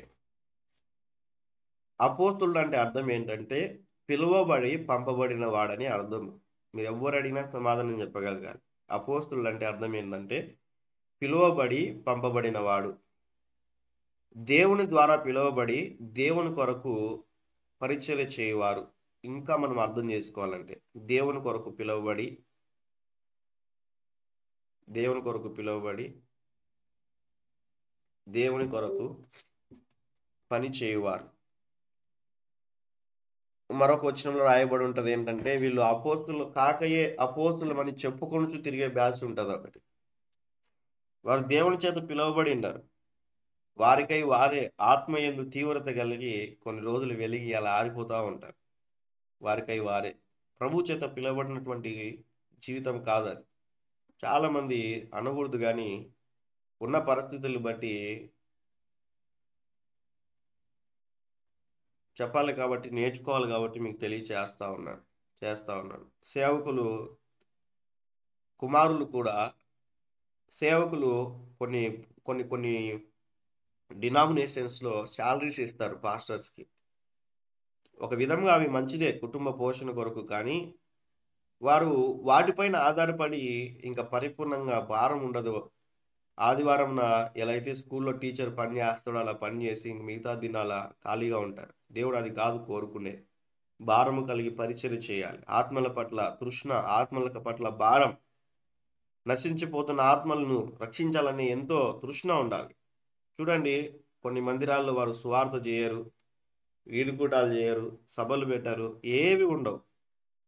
నేను విమర్శించట్లేదు, కానీ దేవుడు అప్పగించినటువంటి ఆ పనిని గురించినటువంటి విషయాలు మీకు తెలియచేస్తా ఉన్నా. కాబట్టి ఇక్కడ మనం చూస్తే బాప్టిజం పొందినటువంటి ప్రతి ఒక్కరు కూడా ప్రభు బలలో క్రమముగా పాలు పొందాలి అన్న విషయాన్ని మనం చూస్తూ ఉంటున్నాం. ఇది దేవుని యొక్క ఆలోచన ఉంటున్నది. ఈ ఆలోచన ప్రకారం మనం చూస్తే మొట్టమొదటిగా ఏదో కమ్యూనియన్ అనేటువంటిది తీసుకోవడం అని మాత్రమే కాదు, కానీ అపోస్తుల బోధలో ఉండాలి. ఈ అపోస్తుల బోధ అనేటువంటిది చాలా ప్రాముఖ్యమైనటువంటిది. ఈ అపోస్తులైనటువంటి బోధ అనేటువంటిది ఏంటంటే, ప్రభు గురించి వారు ఏదైతే చూచారో, ప్రభువును వారు ఏదైతే వారు కలిగి ఉన్నారో, ప్రభు దగ్గర వారు ఏదైతే నేర్చుకున్నారో అవి మాత్రమే మాట్లాడేవారు. అపోస్తుల బోధ అంటే దేవుని కన్నులారా మేము ఏదైతే చూచామో, ఏదైతే నిదానించి మేము చూసామో, ఏదైతే ప్రభు పాదముల చెంత మేము నేర్చుకున్నామో, ఏదైతే ప్రభు దగ్గర మేము నేర్చుకుంటూ వచ్చామో, విన్న వాటిని కన్న వాటిని తెలియచేసేవారే అపోస్తులు. దేవుని ద్వారా విన్న మాటలు, దేవుని ద్వారా చూసినటువంటి ఆ యొక్క మాటలు, ఇవన్నీ కూడా వివరించువారన్న విషయాన్ని. అపోస్తులుడు అంటే పిలువబడి పంపబడిన వాడు, ప్రభు కొరకు ఆ యొక్క దేవుని ద్వారా పిలువబడి దేవుని కొరకు పరిచర్య చేయవాడు, దేవుని యొక్క మాటను ప్రజలకు తెలియచేయవాడు అన్న విషయాన్ని మనం చూస్తాం. ప్రవక్తలు అంటే దేవుని ఎదుట నుంచి సమాచారాన్ని పొందుకొని ప్రజలకు తెలియచేయవాడు ప్రవక్త. బట్ ఇక్కడ సందర్భం లేదు కాబట్టి నేను వాటి గురించి వివరిస్తలేదు. మనకు 5 ఫింగర్స్ ఉన్నాయి. ఈ 5 ఫింగర్స్లో ఈ థంబ్ అనేటువంటిది చాలా ప్రాముఖ్యమైనటువంటిది. ఈ థంబు ఫింగర్ లేకోకుండా మనం ఏ పని కూడా పరిపూర్ణంగా చేయలేం. ఎంత బలాన్ని అయినా కూడా బలమైనటువంటి వాటిని మనం పట్టుకోలేం. ఈ థంబ్ అనేటువంటిది చాలా ప్రాముఖ్యమైనటువంటిది. కావాలంటే ఎగ్జాంపుల్గా మీరు చూడొచ్చు. ఈ థంబ్ అనేటువంటిది లేకుంటే ఫుల్ఫిల్గా మనం బరువులు ఎత్తలేం, ఏ పని కూడా సంపూర్ణంగా చేయలేం. పెన్నుతో రాయలేం, అన్నం తినలేం, ఏదైనా కూడా వస్తువును పట్టుకోలేం, బరువైన వస్తువులను కూడా పట్టుకోలేం. ఈ థంబ్ అనేటువంటిది చాలా ప్రాముఖ్యమైనటువంటిది. అందుకే ఈ థంబుని అపోస్తులుడుగా మనం భావించాలి. సూచనగా ఉన్నది అర్థం చేసుకోవడానికి. ఈ అపోస్తులత్వంలో ఈ అపోస్తుల బోధ అనేటువంటిది వినకోకుండా నానా విధమైనటువంటి బోధలు ఉన్నాయి. వాటి వైపుకు మనసు ఉంచుకున్నట్లయితే మరి ఎటు వెళ్ళిపోతుందో ఆత్మీయ జీవితానికి జ్ఞాపకం ఉంచుకోవాలి. అందుకే అపోస్తుల బోధ కట్టబడాలి, ఈ అపోస్తుల సంఘంలో కట్టబడాలి. అపోస్తుల బోధ నడిపించేటువంటి సంఘాల్లో ఆత్మీయంగా బలపడుతూ ఉండాలి. మనం ఎందుకు వెళ్తాం ఆ మందిరానికి, ఏం నేర్చుకోలేదన్న ఫీలింగ్ మనకు రాకూడదు. ప్రతిదినం నూతన కోణాల్లో దేవుడు మాట్లాడుతూ ఉన్న విధానం బట్టి ఆశ కలిగి, తృష్ణ కలిగి ఈ యొక్క బోధలో మనం నేర్చుకుంటూ వెళ్ళాలి. ఇప్పటికీ ఈ ప్లాట్ఫామ్లో ఎన్ని సబ్జెక్ట్ మనం నేర్చుకుంటున్నామో, ఇంకా నేర్చుకోవాల్సినటువంటి విషయాలు ఎన్నో ఉన్నాయి. ఈ అపోస్తుల బోధ అనేటువంటిది చాలా ప్రాముఖ్యమైనటువంటిది అన్న విషయాన్ని జ్ఞాపకం ఉంచుకోవాలి. ఇప్పుడు చెప్పండి, అపోస్తులు అంటే ఎవరు అపోస్తులు అంటే? దేవుని చేత పిలువబడి ఆయన పని కొరకు పంపబడినటువంటి వారు. పిలువబడి పంపబడినటువంటి వాడు. దేవునికి స్తోత్రం. ఆలోచన చేయాలి. మనకు బోధిస్తున్న సేవకులు నిజముగా ప్రభు ద్వారా పిలువబడ్డా, భారం కలిగి వాక్యం చెప్తా ఉన్నారా? వివేచించాలి. ఇది జరుగుతున్న ఆన్లైన్లో కావచ్చు, లేకుంటే ఆఫ్లైన్లో కావచ్చు, మనం వెళ్తున్న మందిరాల్లో కావచ్చు. నిజముగా ప్రభు సేవ కొరకు పిలువబడ్డారా? వారు నిజంగా ప్రభు పని సంపూర్ణంగా చేస్తా ఉన్నారా అన్న విషయాన్ని వివేచించాలి ప్రభు సన్నిధిలో. ఒక అన్న లాస్ట్ మంత్లో, అందుకు ముందు మంత్లో స్టేటస్ పెట్టాడు. ఇంగ్లీష్లో ఒక కొటేషన్, తెలుగులో మీకు అర్థాన్ని తెలియచేస్తా ఉన్నాను. మీకు మందిరం సమీపంలో ఉందని మీరు మందిరానికి వెళ్ళకండి. మందిరం దగ్గరే బ్రదర్, అందుకే ఇక్కడికి వెళ్తా ఉన్నామని అనుకోవద్దు. అయితే దేవుని యొక్క వాక్యానికి సమీపముగా ఉన్నటువంటి మందిరానికి వెళ్ళాలి. వాక్యాన్ని నెరవేర్చి, వాక్యాన్ని బోధించేటువంటి సంఘానికి వెళ్ళాలి అన్న విషయాన్ని నేర్చుకోవాలి, అర్థం చేసుకోవాలి. ఆ కొటేషన్ పెట్టాడు, చాలా మంచిగా అనిపించింది, సూపర్ అని పెట్టాను. స్టేటస్ పెట్టింటే మ్యాక్సిమం చూడండి స్టేటస్. ఆ రోజు ఎందుకో చూశాను. ఎందుకు ఈ మాట తెలియచేస్తా ఉన్నానంటే, ఇక్కడ అర్థం చేసుకోవడానికి ఈరోజు చాలా మంది నామకార్థమైనటువంటి సంఘాలకి ప్రాముఖ్యత చూపిస్తూ ఉన్నారు. మందిరానికి వెళ్ళినాం, పాట పాడినాం, కానుక వేసినాం, వచ్చేసాం, సండే అయిపోయింది. స్పిరిచువల్ గ్రోత్ అనేటువంటిది కనిపించట్లేదు. భౌతిక అలంకరణ ఎక్కువైపోతుంది. భౌతికంగా మందిరానికి వెళ్తున్నామన్న పేరే ఉంటున్నది, కానీ ఇంటికి వచ్చిన తర్వాత అన్యులకి విశ్వాసులకి తేడాలనేటువంటి జీవితం. వారు సినిమాలకు వెళ్తే వీరి సినిమాకి వెళ్ళడం, వారు సీరియల్స్ చూస్తే వీరి సీరియల్స్ చూడడం, వారు ఇష్టానుసారంగా మాట్లాడితే వీరి ఇష్టానుసారంగా మాట్లాడడం. కాబట్టి ఒక జ్ఞాపకం చేసుకుంటే ఏది కూడా తేడా అనిపించట్లేదు. అలా ఉండకూడదు. దయచేసి జ్ఞాపకం ఉంచుకోవాలి. ఒక ప్రత్యేకత, ప్రభు కొరకు రక్షింపబడిన వారికి ఒక ప్రత్యేకత, బలారాధనలో పాల్గొంటున్న మనమందరం కూడా ఒక ప్రత్యేకంగా మనం జీవిస్తూ ప్రభు కొరకు జీవించాలి. మనం ఎక్కడైనా మనం వెళ్తున్నటువంటి సమయంలో మనం అక్కడికి వెళ్ళామంటే సైలెంట్ అయిపోవాలి. కొంతమంది కొన్ని చోట్ల అలా మాట్లాడుతూ ఉంటారు, వ్యతిరేకమైనటువంటి క్రియలు, లేకుంటే అల్లరితో కూడిన మాటలు. ఇవన్నీ కూడా మనల్ని చూడగానే సైలెంట్ అయిపోతారు. ఆఫీస్లో కూడా కొలీగ్స్ ఏదైనా మాట్లాడుతూ ఉంటారు, నేను అలా ఎంటర్ అవ్వగానే సైలెంట్ అయిపోతారు. ఆ మాటలు నాకు వినిపించడానికి వారు ఇష్టపడరు. బూతులు కావచ్చు, ఏవైనా కూడా కావచ్చు. సాక్ష్యం కాపాడుకోవాలి ప్రభు సన్నిధిలో. చాలా మంది చెప్తారు, బ్రదర్ నీకులాగే అనేక మంది జాబ్ చేశారు, వాళ్ళు పేర్లు కూడా క్రిస్టియన్ పేర్లే, వాళ్ళు సినిమాకి వస్తారు, నువ్వు ఎందుకు రావని అడుగుతారు. ఎందుకు ఇటువంటి రీతిగా అవుతా ఉంది అంటే ఒక భక్తి జీవితం అనేటువంటిది సరైనటువంటి రీతిగా లేదు కాబట్టి. వాళ్ళు క్రైస్తవులే, వాళ్ళు సినిమాకి వస్తూ ఉన్నారు, వాళ్ళు క్రైస్తవులే టెంపుల్కి వస్తూ ఉన్నారు, నువ్వెందుకు రావు? అలా ఉండకూడదు కదా అని ప్రశ్నించేటువంటి పరిస్థితులు. ఎందుకంటే వారు చేశారు కాబట్టి. దయచేసి జ్ఞాపకం ఉంచుకోవాలి. మన ఆత్మీయ జీవితాలు మనం ఎటువైపు నడిపించుకోగలుగుతున్నాం. సీక్రెట్ లైఫ్స్ మనకు ఉండకూడదు. చాలామంది తెలియకోకుండా లోపల ఉన్న ఆశను బట్టి, మీకు గడిచిన వారంలో చెప్పాను, ఒక సహోదరి వివాహం అయ్యేంత వరకు కూడా తల్లిదండ్రుల ఎదుట మంచిగా ఉంది. తర్వాత వివాహం అయిన తర్వాత భర్తతో పాటు సినిమాకి వెళ్ళింది. అప్పటికున్న భక్తి అంతా ఏమైపోయింది? అప్పటికున్న ఆత్మీయ జీవితం అంతా ఏమైపోయింది? అప్పటి వరకు ఉన్నటువంటి ఆ భక్తి జీవితం, దేవునితో ఉన్న సహవాసం ఏమైపోయింది? తల్లిదండ్రులు పంపించలేరు కాబట్టి సినిమాకు వెళ్ళలేదు, కానీ వివాహం అయిన తర్వాత మరి ఉన్న భర్తను బట్టి, ఉన్న పరిస్థితులను బట్టి సినిమాకి తీసుకెళ్తే సినిమాకి వెళ్ళిపోయింది.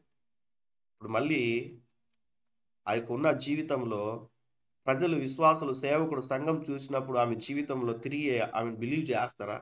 లేకుంటే ఆమె కలిగి ఉన్న విశ్వాసం ఏమైపోయిందని ఎలా వారు తీసుకుంటారో ఒకసారి ఆలోచన చేయాలి. జ్ఞాపకం ఉంచుకోవాలి. సాక్ష్యం ఏమైపోతుంది? కాబట్టి ఇక్కడ మనం జ్ఞాపకం చేసుకున్నట్లయితే రక్షింపబడిన మనం అందరం కూడా ప్రభు సన్నిధిలో అపోస్తుల బోధలో ఉండాలి, సహవాసంలో ఉండాలి. సహవాసం అనేటువంటి చాలా ఇంపార్టెంట్ అండి. చాలా మంది, నేను అడుగుతూ ఉంటాను సంఘంలో, లేకుంటే వ్యక్తిగతంగా కొంతమందితో అడుగుతూ ఉంటాను, ఎందుకు ఫెలోషిప్లో జాయిన్ అవ్వట్లేరు అంటే, అదే సమయంలో వ్యక్తిగత ప్రార్థన చేసుకుంటున్నాను బ్రదర్. మంచిదే, వ్యక్తిగతంగా ప్రార్థన చేసుకో, ఎన్ని గంటలైనా ప్రార్థన చేసుకో. బట్ వ్యక్తిగతంగా ప్రార్థన చేసుకున్నప్పటికి కూడా వీ నీడ్ ఫెలోషిప్. దేవుడు అదే కోరుకుంటున్నాడు. తండ్రితో సహవాసాన్ని దేవుడు కోరుకున్నాడు. అదే రీతిగా మనం చూస్తే ఉన్న శిష్యులతో సహవాసం దేవుడు కోరుకున్నాడు. సమాజంలోనికి వెళ్ళి వారితో మాట్లాడడానికి ఇష్టపడ్డాడు. ఈ విషయాన్ని గుర్తుంచుకోవాలి. మనం కూడా దేవునితో సహవాసం చేయాలి వ్యక్తిగతంగా, మంచిదే. కాబట్టి మనం గుర్తుంచుకోవాలి, ఈ సహవాసం అనేటువంటిది చాలా ప్రాముఖ్యమైనటువంటిది అన్న విషయాన్ని జ్ఞాపకం ఉంచుకోవాలి. కాబట్టి సహవాసంలో, మందిరంలో జరిగే పరిచర్యలో, సహవాసంలో, ఇంకా ఆయా రీతిగా జరుగుతున్నటువంటి ఆరాధనలో, నా ఫెలోషిప్లో మనం కలుసుకునేటువంటి యొక్క సహవాసంలో పాల్గొనటం మంచిది. అది దేవుని యొక్క వాక్యంలో ఉన్న మాట అనే విషయాన్ని, అనేక విషయాలు ఉన్నాయి కానీ బట్ జస్ట్ అర్థం చేసుకోవడానికి కొన్ని విషయాలు మీకు తెలియజేస్తాను. రొట్టె విరుచుట యందును ప్రార్థన చేయుట యందును ఎడతెగక ఉండిరి. ఇష్టం వచ్చినప్పుడు కాదు, అనుకూలత ఉన్నప్పుడు కాదు, సమయం దొరికినప్పుడు కాదు, ఎడతెగక అన్న విషయాన్ని మనం చూస్తూ ఉన్నాం. ఈరోజు ప్రశ్నించుకుందాం. మనం ఇష్టం వచ్చినప్పుడు ప్రభువు యొక్క సన్నిధికి వెళ్ళడం, ఇష్టం వచ్చినప్పుడు వాక్యం చదువుకోవడం, ఇష్టం వచ్చినప్పుడు ప్రార్థన చేయడం, మనకి ఇష్టమైనప్పుడు నడుచుకోవడం కాదు, కానీ ప్రభు సన్నిధిలో మనం జ్ఞాపకం ఉంచుకోవాలి, దేవునికి ఇష్టానుసారంగా మనం జీవించేటువంటి రీతిగా మనం ఆత్మీయ జీవితాలు ఉండాలి. అందుకే మనం జ్ఞాపకం చేసుకున్నట్లయితే హెబ్రీలకు రాసిన పత్రిక 13:7 అదే రీతిగా 17 వచనాల్లో దేవుని వాక్యము విని దానికి విధేయత చూపాలన్న విషయాన్ని మనం చూస్తా ఉన్నాం. మీ సేవకులు ఎట్టి భారము కలిగి వాక్యాన్ని బోధిస్తా ఉన్నారో వారి ప్రవర్తన ఫలాన్ని మీరు పొందుకోవాలి. ఎంత వాక్యం బోధించినా కూడా క్రియల్లో మార్పు లేకుండా, జీవితంలో మార్పు లేకోకుండా అలానే ఉన్నట్లయితే వాక్యం సెలవిస్తా ఉంది. తీసిన వారు చదవండి. మనం చూస్తే మీకు దేవుని యొక్క వాక్యము విని అన్న విషయాన్ని మనం చూస్తా ఉన్నాం. చదవండి అక్క. మీకు దేవుని వాక్యము బోధించి మీ పైని నాయకులుగా ఉన్న వారిని జ్ఞాపకం చేసుకొని వారి ప్రవర్తన ఫలములను శ్రద్ధగా తలంచుకొనుచు వారి విశ్వాసమును అనుసరించుడి. చాలక్క. ఇలా 17 మళ్ళీ 17 వచనం చదువుతూ ఇక్కడ మనం చూస్తే మీ సేవకులు ఎటువంటి విశ్వాసము కలిగి ప్రభు కొరకు జీవిస్తా ఉన్నారో ఆ విశ్వాస పరిమాణాన్ని మీరు జ్ఞాపకం చేసుకోవాలి. వారి ప్రవర్తన జీవితాన్ని జ్ఞాపకం చేసుకోవాలి. మంచి విషయాలు కాబట్టి ఈ మాటను జ్ఞాపకం చేసుకోవాలి. కాబట్టి ఎటువంటి విశ్వాసం చేత బోధిస్తూ ఉంటున్నారు సంఘంలో, స్థానిక సంఘంలో వారు ఎటువంటి విశ్వాసం కలిగి ఉన్నారు, ఆత్మ సంబంధమైన మందిరములో ఆత్మల పట్ల భారము కలిగి ఎటువంటి రీతిగా వారు జీవిస్తూ ఉంటున్నారు అన్న విషయాన్ని అర్థం చేసుకుంటూ ఆ యొక్క ఉన్నటువంటి విశ్వాస పరిమాణము చొప్పున విశ్వాసులందరూ కూడా వారి ప్రవర్తన ఫలితం అనేటువంటిది వారి జీవితాన్ని అనేటువంటిది అనుసరిస్తూ విశ్వాసమును బట్టి ముందుకెళ్తే ఎంతగా ఆశీర్వదింపబడతారు, సేవకుడు కూడా ఎంత సంతోషపడతారు. నెక్స్ట్ 17 వచనం కూడా మనం చూస్తే చదవండి అక్క. మీ పైని నాయకులుగా ఉన్నవారు లెక్క ఒప్పచెప్పవలసిన వారు వలె మీ ఆత్మలను కాయిచున్నారు. వారు దుఃఖంతో ఆ పని చేసిన యెడల మీకు నిష్ప్రయోజనము గనుక దుఃఖంతో కాక ఆనందంతో చేయనట్లు వారి మాట విని వారికి లోబడి ఉండుడి. లోబడి ఉండాలి. ఇక్కడ ఏమ్మా మందిరానికి రాలేదు అని మాట్లాడితే బాధపడకూడదు. ఎందుకంటే మీ ఆత్మల పట్ల భారము కలిగి ఉన్నారు. లెక్క చెప్పాలి దేవుడికి ఉన్న ఆత్మలను బట్టి, ఇచ్చిన విశ్వాసాలను బట్టి. కాబట్టి సేవకుడు ఏదైనా కూడా వాక్యంలో గద్దిస్తే నన్నే గద్దించాడు, ఆయన కావాలని గద్దించాడని మందిరానికి మానుకున్న విశ్వాసులు కూడా లేకపోలేదండి. దయచేసి జ్ఞాపకం ఉంచుకోవాలి. వాక్యం సెలవిస్తా ఉంది. అన్ని వచనాలు చూపించడానికి సమయం లేదు కానీ బట్ మనం అర్థం చేసుకోవాలి. హెచ్చరించాలి సేవకుడు, బుద్ధి చెప్పాలి సేవకుడు. ఒకరికొకరు విశ్వాసులు కూడా విశ్వాసులకి హెచ్చరించుకోవాలి. ప్రార్థన చేసుకున్నావా, ఈరోజు వాక్యం చదువుకున్నావా, ఈరోజు ఆరాధన ఉంది వస్తున్నావా, హెచ్చరించుకోవాలి. ఎక్కడైనా తప్పిపోతున్నట్లయితే బుద్ధి చెప్పాలి. తప్పిపోయిన కుమారుడు కూడా తప్పిపోయాడు, చిన్నోడు. వాడికి బుద్ధి వచ్చినప్పుడు తిరిగి తండ్రి దగ్గరికి రావడానికి ఇష్టపడ్డాడు. అలా కాబట్టి బుద్ధి చెప్పాలి. మనం ఎవరైనా కూడా తప్పిపోతా ఉన్నట్లయితే, నువ్వు చేస్తున్న తప్పు, అమ్మా నువ్వు చేస్తున్న తప్పు, ఇలా ఉండకూడదు, ఇలా వెళ్తున్నావు, నేను వింటున్నాను నీ గురించి, సరైన రీతిగా నీ ప్రవర్తన జీవితం లేదు, మార్చుకో, పద్ధతులు మార్చుకో అని ఇలా హెచ్చరించినప్పుడు వారి జీవితాలు మార్పు పొందడానికి వీలుంటుంది. కొంతమందికి ఎవరి భయం ఉండదు, ఇంట్లో వాళ్ళ భయం ఉండదు, సేవకుల భయం ఉండదు, సమాజంలో భయం అస్సలే ఉండదు. ఇష్టానుసారమైన జీవితం జీవిస్తూ ఉంటారు. అలా ఉండకూడదు. వారిని బట్టి సంఘములలో, స్థానిక సంఘాల్లో చెడ్డ పేరు, అలా ఉండకూడదు. దయచేసి జ్ఞాపకం ఉంచుకోవాలి. అటువంటి వారు ఉన్నట్లయితే మనం హెచ్చరించాలి. సాక్ష్యం దెబ్బతింటుంది. లేకుంటే ఫలానా వ్యక్తి ఫలానా మందిరంలో వస్తున్నారు కానీ నామకార్థంగా ఉంటున్నారు, వెళ్ళకూడనటువంటి ప్రదేశాలకు వెళ్తూ ఉన్నారు, చూడకూడనటువంటి ప్రదేశాలకు వెళ్తూ ఉన్నారు. ఇవన్నీ కూడా ఎవరైతే అటువంటి రీతిగా జీవిస్తూ ఉంటారో వాళ్ళని హెచ్చరించాలి, బుద్ధి చెప్పాలి. సేవకుడు ఏదైనా కూడా అరిచితే గన అందరి ముందు అరిచాడు బ్రదర్, వ్యక్తిగతంగా అరవచ్చు కదా, లేకుంటే వ్యక్తిగతంగా చెప్పొచ్చు కదా, నాకు అంత షేమ్ అనిపించింది అని ఇలా అంటూ ఉంటారు. ప్రారంభంలో నేను పరిచయం చేస్తున్న సమయంలో అన్న అరిచేవాడు నన్ను కొన్ని విషయాలు. అయితే ఆ విషయమును బట్టి బాధపడి నేను ఇంటికి వెళ్ళిపోలేదు, మందిరాన్ని విడిచి, సేవకుని విడిచి. బట్ ఎప్పుడైతే దేవుని యొక్క సన్నిధిలో దేవుడు హెచ్చరిస్తూ ఉన్నాడో, వాక్యం సెలవిస్తూ ఉంటుంది, నీతిమంతుడు గద్దించగా అన్న మాటను తర్వాత మీరు చదువుకోవచ్చు. కాబట్టి మనం జ్ఞాపకం చేసుకున్నప్పుడు ఎప్పుడైతే గద్దిస్తూ ఉన్నాడో, అవును నాలో ఈ లోపం ఉంది కాబట్టి నన్ను కదా అరుస్తున్నారని లోపంలో దిద్దుకుంటూ వచ్చాను. ఒక పరిపూర్ణంగా ముందుకెళ్ళడానికి దేవుడు సహాయం చేశాడు. ఈరోజు సేవకులు ఏదైనా గద్దిస్తూ ఉన్నారంటే, హెచ్చరిస్తూ ఉన్నారంటే వాటిలో మార్పు కలిగినప్పుడు దేవుడు కూడా సంతోషిస్తాడన్న విషయాన్ని జ్ఞాపకం ఉంచుకోవాలి. కాబట్టి విధేయత చూపించాలి. 17వ వచనం చదవండాక మరొకసారి. మీ పైని నాయకులుగా ఉన్నవారు లెక్క ఒప్పచెప్పవలసిన వారి వలె మీ ఆత్మలను కాయుచున్నారు. వారు దుఃఖంతో పనిచేసిన యెడల మీకు నిష్ప్రయోజనము. గనుక దుఃఖంతో కాక ఆనందంతో చేయనట్లు వారి మాట విని వారికి లోబడి ఉండుడి. కాబట్టి సేవకులు దుఃఖపెట్టేటువంటి విషయాలు మనం చేయకూడదు. కాబట్టి ప్రతిదీ కూడా సేవకులతో ఒక మంచి ఫెలోషిప్ కలిగి ఉండి స్పిరిచువల్ లైఫ్లో మనం ముందుకు వెళ్ళాలి. సేవకులు దుఃఖపెట్టేటువంటి పనులు చేయకూడదు. అది చేయకురా అంటే అదే చేస్తారు కొంతమంది. అమ్మ అది చేయకంటే అదే చేస్తారు. అలా ఉండకంటే అలానే ఉంటారు. ఎవరు చెప్పిన బాధ్యతలు వాళ్ళు నెరవేర్చరు. జ్ఞాపకం ఉంచుకోవాలి. సేవకులను దుఃఖపెట్టక వారు సంతోషముతో మిమ్మల్ని బట్టి సంతోషించాలి. నన్ను బట్టి నా సేవకుడు సంతోషించాలి. మిమ్మల్ని బట్టి మీ సేవకులు సంతోషించాలి. అటువంటి రీతిగా మన ఆత్మీయ జీవితాలు నడిపించుకున్నప్పుడు దేవుడు మహిమ తెచ్చుకుంటాడన్న విషయాన్ని జ్ఞాపకం ఉంచుకోవాలి. కాబట్టి ఈ మాటను మనం చూస్తే మూడవదిగా మరొక విషయాన్ని మనం చూస్తే అదే 10వ అధ్యాయంలో హెబ్రీయులకు రాసిన పత్రిక 10వ అధ్యాయం 24-25 వచనాలు మనం నేర్చుకుంటే పరస్పర క్షేమాభివృద్ధి కొరకై క్రమముగా సహవాసంలో ఎదగాలి అన్న విషయాన్ని మనం చూస్తాం.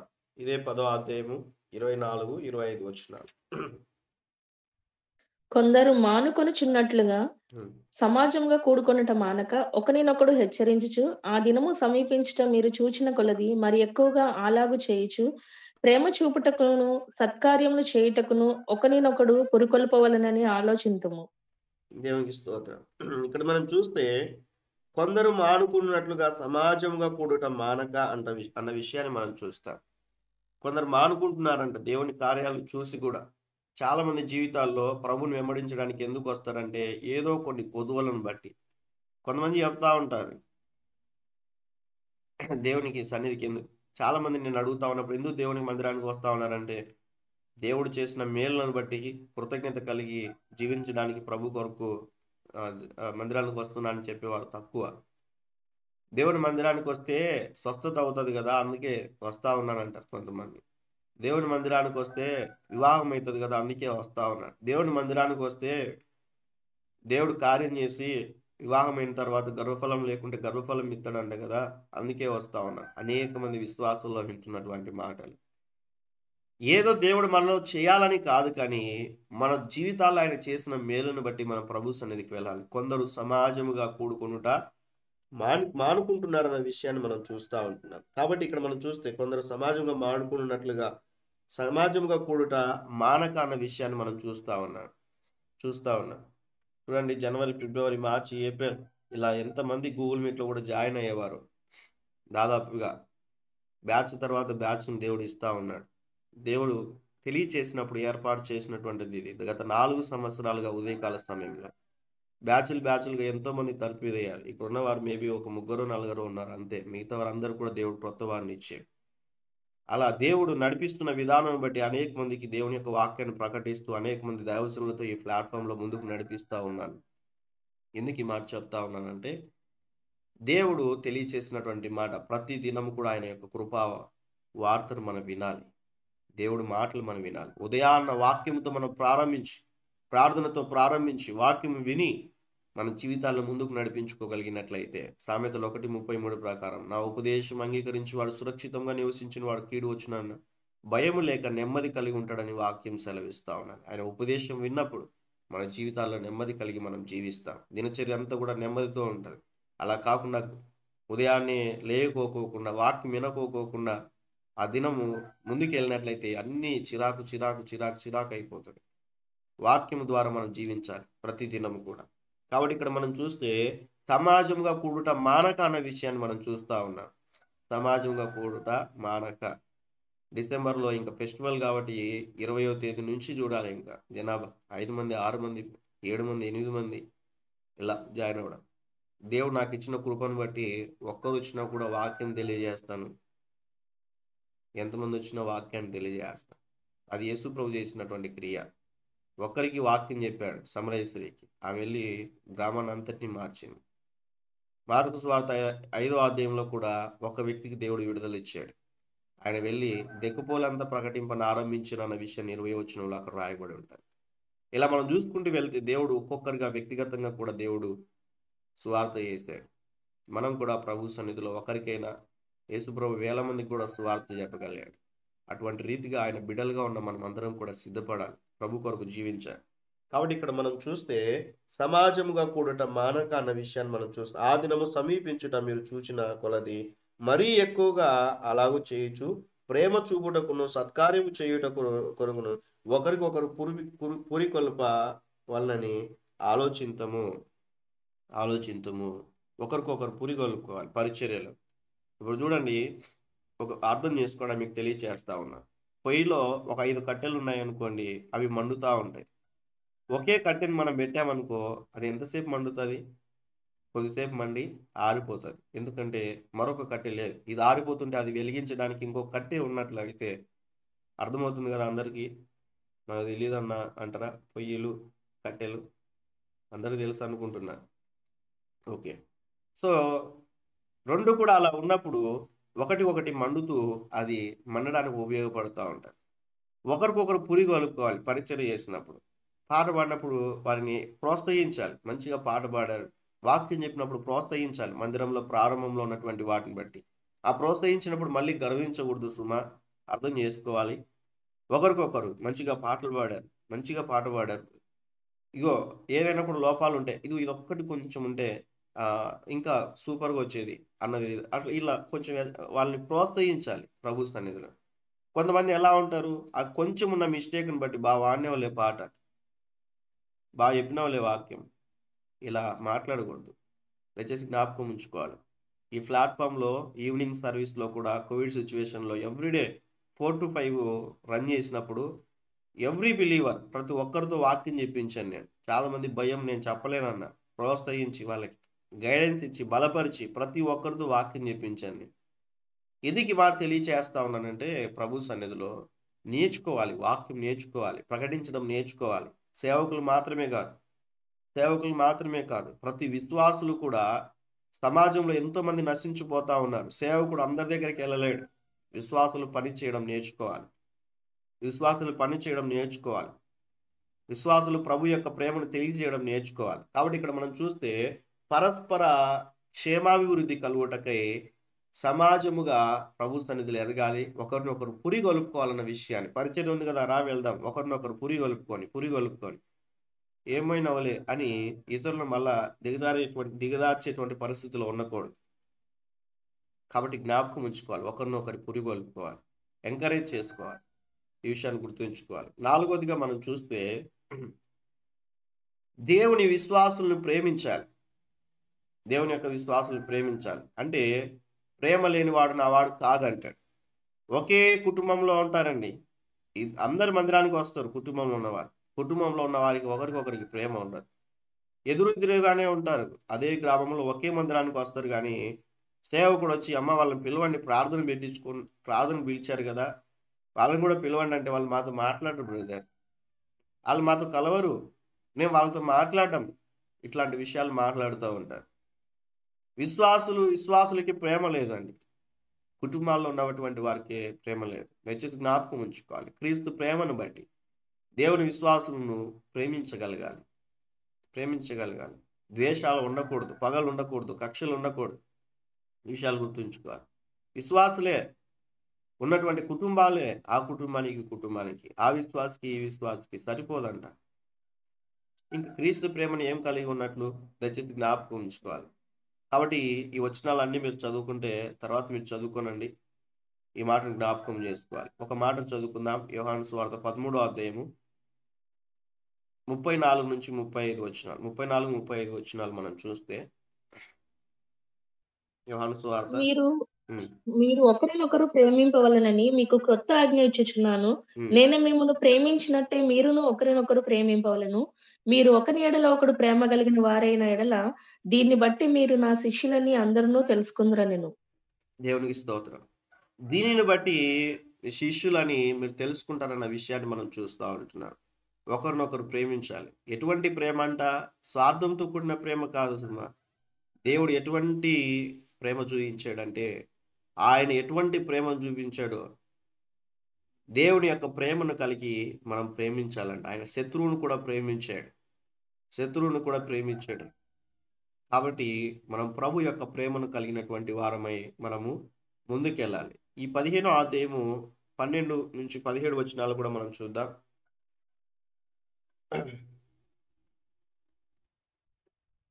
నేను మిమ్మును ప్రేమించిన ప్రకారము మీరొకనినొకడు ప్రేమించవలనన్నటియే నా ఆజ్ఞ. తన స్నేహితుల కొరకు తన ప్రాణము పెట్టువాని కంటే ఎక్కువైన ప్రేమ గలవాడెవడునూ లేడు. నేను మీకు ఆజ్ఞాపించి వాటిని చేసిన యెడల మీరు నా స్నేహితులయ్యుందురు. దాసుడు తన యజమానుడు చేయు దానిని ఎరుగడు గనుక ఇంక మిమ్మును దాసులని పిలవక స్నేహితులని పిలుచుచున్నాను. ఎందుకనగా నేను నా తండ్రి వలన వినిన సంగతులన్నింటినీ మీకు తెలియచేసితిని. మీరు నన్ను ఏర్పరచుకొనలేదు. మీరు నా పేరట తండ్రిని ఏమి అడుగుదురో అది ఆయన మీకు అనుగ్రహించినట్లు మీరు వెళ్ళి ఫలించుటకును మీ ఫలము నిలిచిండుటకును నేను మిమ్మును ఏర్పరచుకొని నియమించితిని. మీరు ఒకరినొకడు ప్రేమింపవలెనని ఈ సంగతులను మీకు ఆజ్ఞాపించుచున్నాను. ఆమేన్. దేవునికి స్తోత్రం. నెక్స్ట్ ఈ వచనాలన్నీ కూడా తెరవండి. జస్ట్ చదువుకొని మనం క్లోజ్ చేసుకుందాం. నెక్స్ట్ ఉన్నటువంటి విషయాలు నేను రేపటి దినాలు కంటిన్యూ చేస్తాను. మీరు చదువుకోండి అంటే మళ్ళీ అనేకులు చదువుకోవడానికి కూడా ఇష్టపడరు కొంతమంది. అంటే కొంత బద్ధకం పని చేస్తూ ఉంటుంది కొంతమందికి. అలా ఉండకూడదు. చదువుదాం ఒకసారి. ఇప్పుడే కొన్ని విషయాలు మనం నేర్చుకుందాం. ఈ ఒక మాటను బట్టి మనం చూస్తే 12-17 వచనాల్లో మనం చూస్తే నేను మిమ్మల్ని ప్రేమించిన ప్రకారం మీరు కూడా ఒకరినొకరు ప్రేమింపవలనని ఆజ్ఞ అన్న విషయాన్ని మనం చూస్తాం. 17వ వచనంలో కూడా మనం చూస్తే మీరు ఒకడు ప్రేమింపవలనని మిమ్మను ఈ సంగతులు మీకు ఆజ్ఞాపించుచున్నానంటే స్వయంగా యేసుక్రీస్తు ప్రభుల వారే మాట్లాడు. నేను ప్రేమించిన ప్రకారం మీరు ప్రేమించాలి, ఇతరులను ప్రేమించాలి. నిన్ను వల్ల నీ పొరుగు వాడిని ప్రేమించాలి. మనల్ని మనం ఎంత ప్రేమించుకుంటాం కదా, మనల్ని మనం ఎంతగా మనం ప్రేమించుకుంటాం, మనం ఎటువంటి రీతిగా మనం ముందుకెళ్తాం. అటువలే నిన్ను వల్ల నీ పొరుగు వాడిని ప్రేమించాలి. క్రీస్తు వలె మనం ప్రేమను చూపించాలన్న విషయాన్ని మనం చూస్తా ఉన్నాం. రోమా 12:9-10 వచనాలు కూడా చూద్దాం. త్వరగా ఈ వచనాలు చదవండి. మీ ప్రేమ నిష్కపటమైనదై ఉండవలెను. చెడ్డదాన్ని అసహించుకొని మంచిదాన్ని హత్తుకొని ఉండుడి. సహోదర ప్రేమ విషయంలో ఒకనియందొకడు అనురాగం గల వారే ఘనత విషయంలో ఒకనినొకడు గొప్పగా ఎంచుకొనుడి. దేవునికి స్తోత్రం.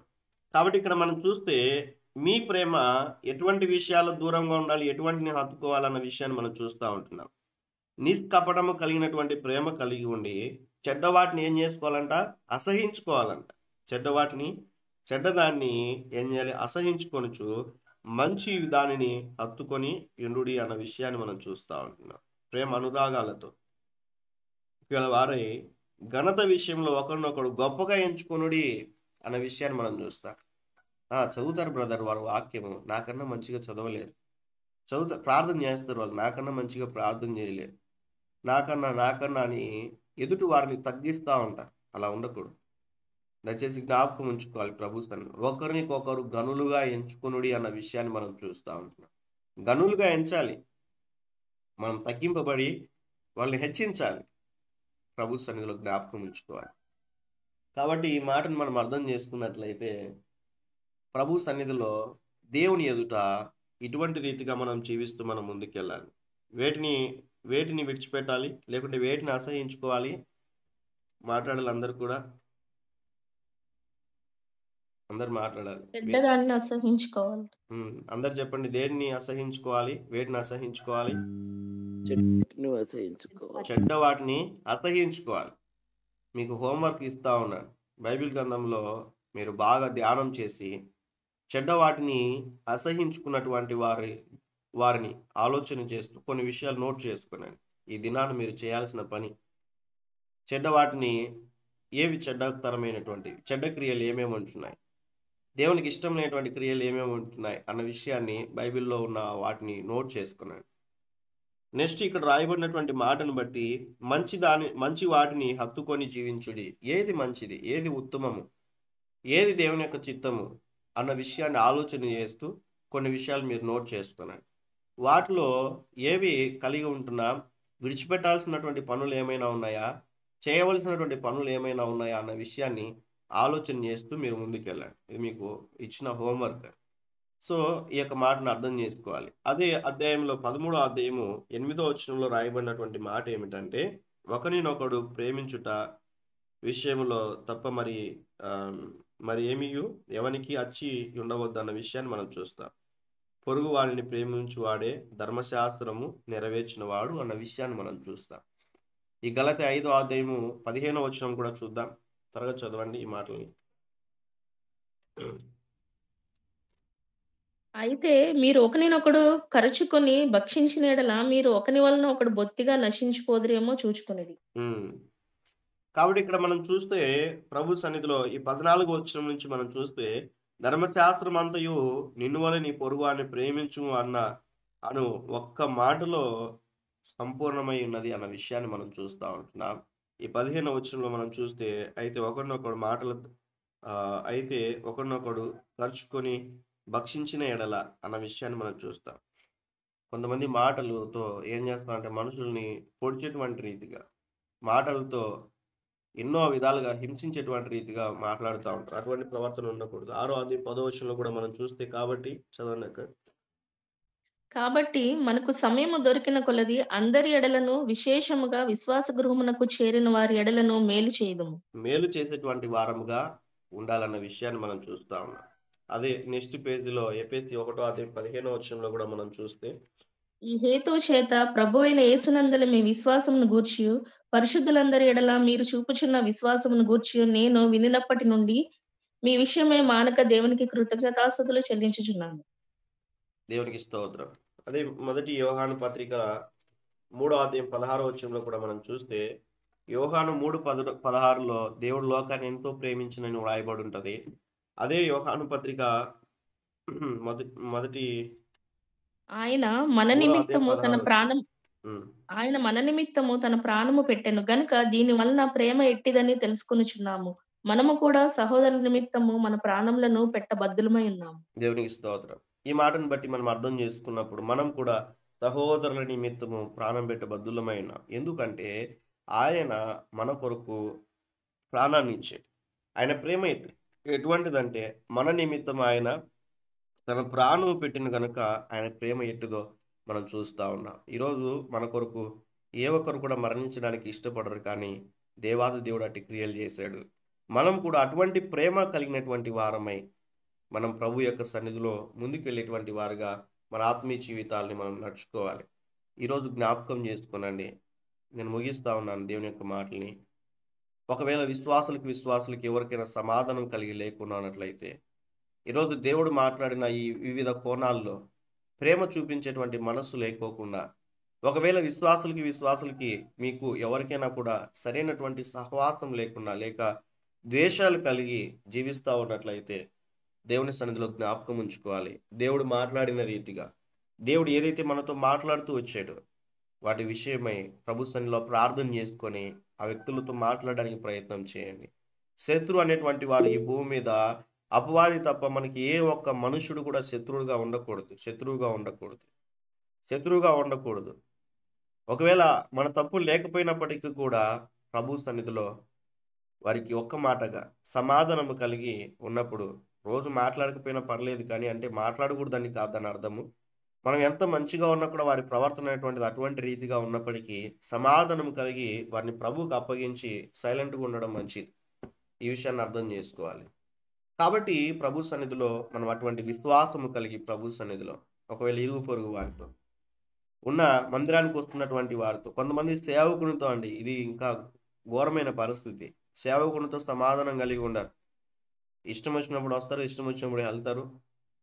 మంచిగా సేవకుని ఎదుట మంచి ప్రవర్తన జీవితం కలిగి ఉండరు. కాబట్టి ఇటువంటి ఏవైనా కూడా లోపాలు కనిపించినట్లయితే ప్రభు సన్నిధిలో జ్ఞాపకం ఉంచుకొని దేవుని సన్నిధిలో ముందుకు వెళ్ళాలి. 5వదిగా ఈ మాట నోట్ చేసుకునండి. నెక్స్ట్ ఉన్న వచనాలు నేను రేపటి దినాన కంటిన్యూ చేస్తాను. రేపటి దినాన దైవజనులు అబ్రహాం పాస్టర్ గారు మరొక చోటికి సువార్త నిమిత్తమై వెళ్ళని అంటున్నారు.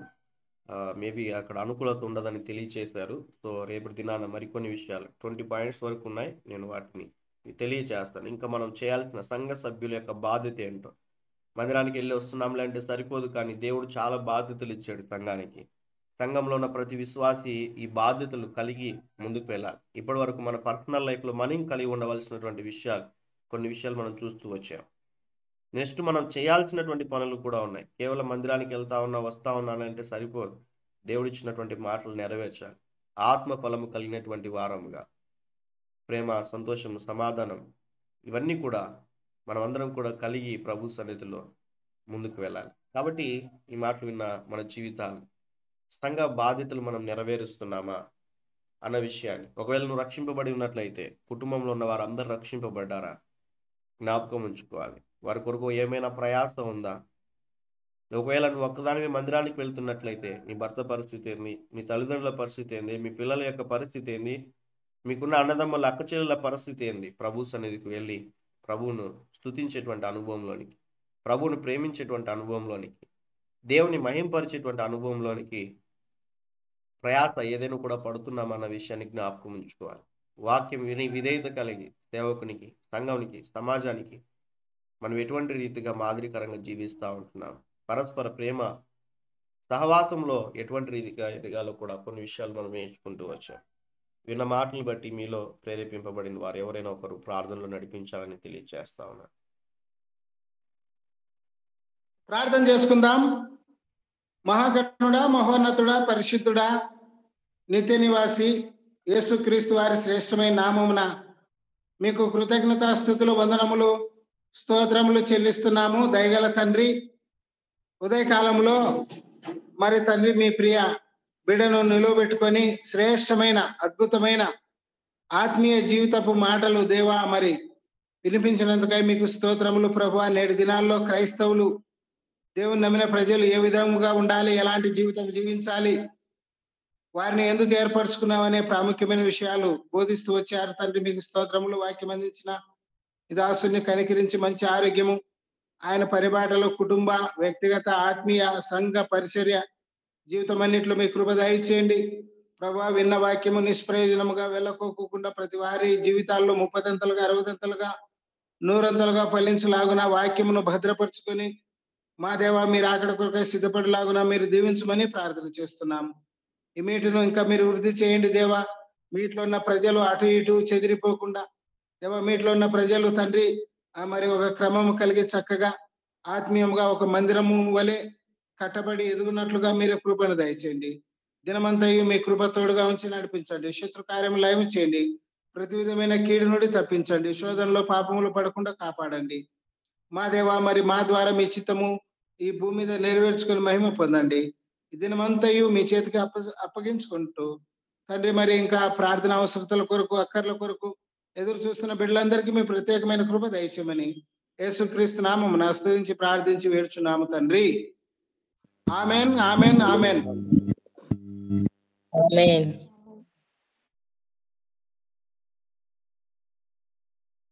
ఆశీర్వాదం. తొట్టిలో కూడా మిమ్మల్ని కాపాడుటకును, తన మహిమ ఎదుట ఆనందముతో మిమ్మల్ని నిర్దోషులుగా నిలబెట్టుటకును శక్తిగల మన రక్షకుడైన అద్వితీయ దేవునికి మన ప్రభు అయిన యేసుక్రీస్తు ద్వారా మహిమయు మహత్యమును, ఆధిపత్యమును, అధికారమును యుగములకు పూర్వమును ఇప్పుడును సర్వ యుగములను కలుగును గాక. ఆమెన్.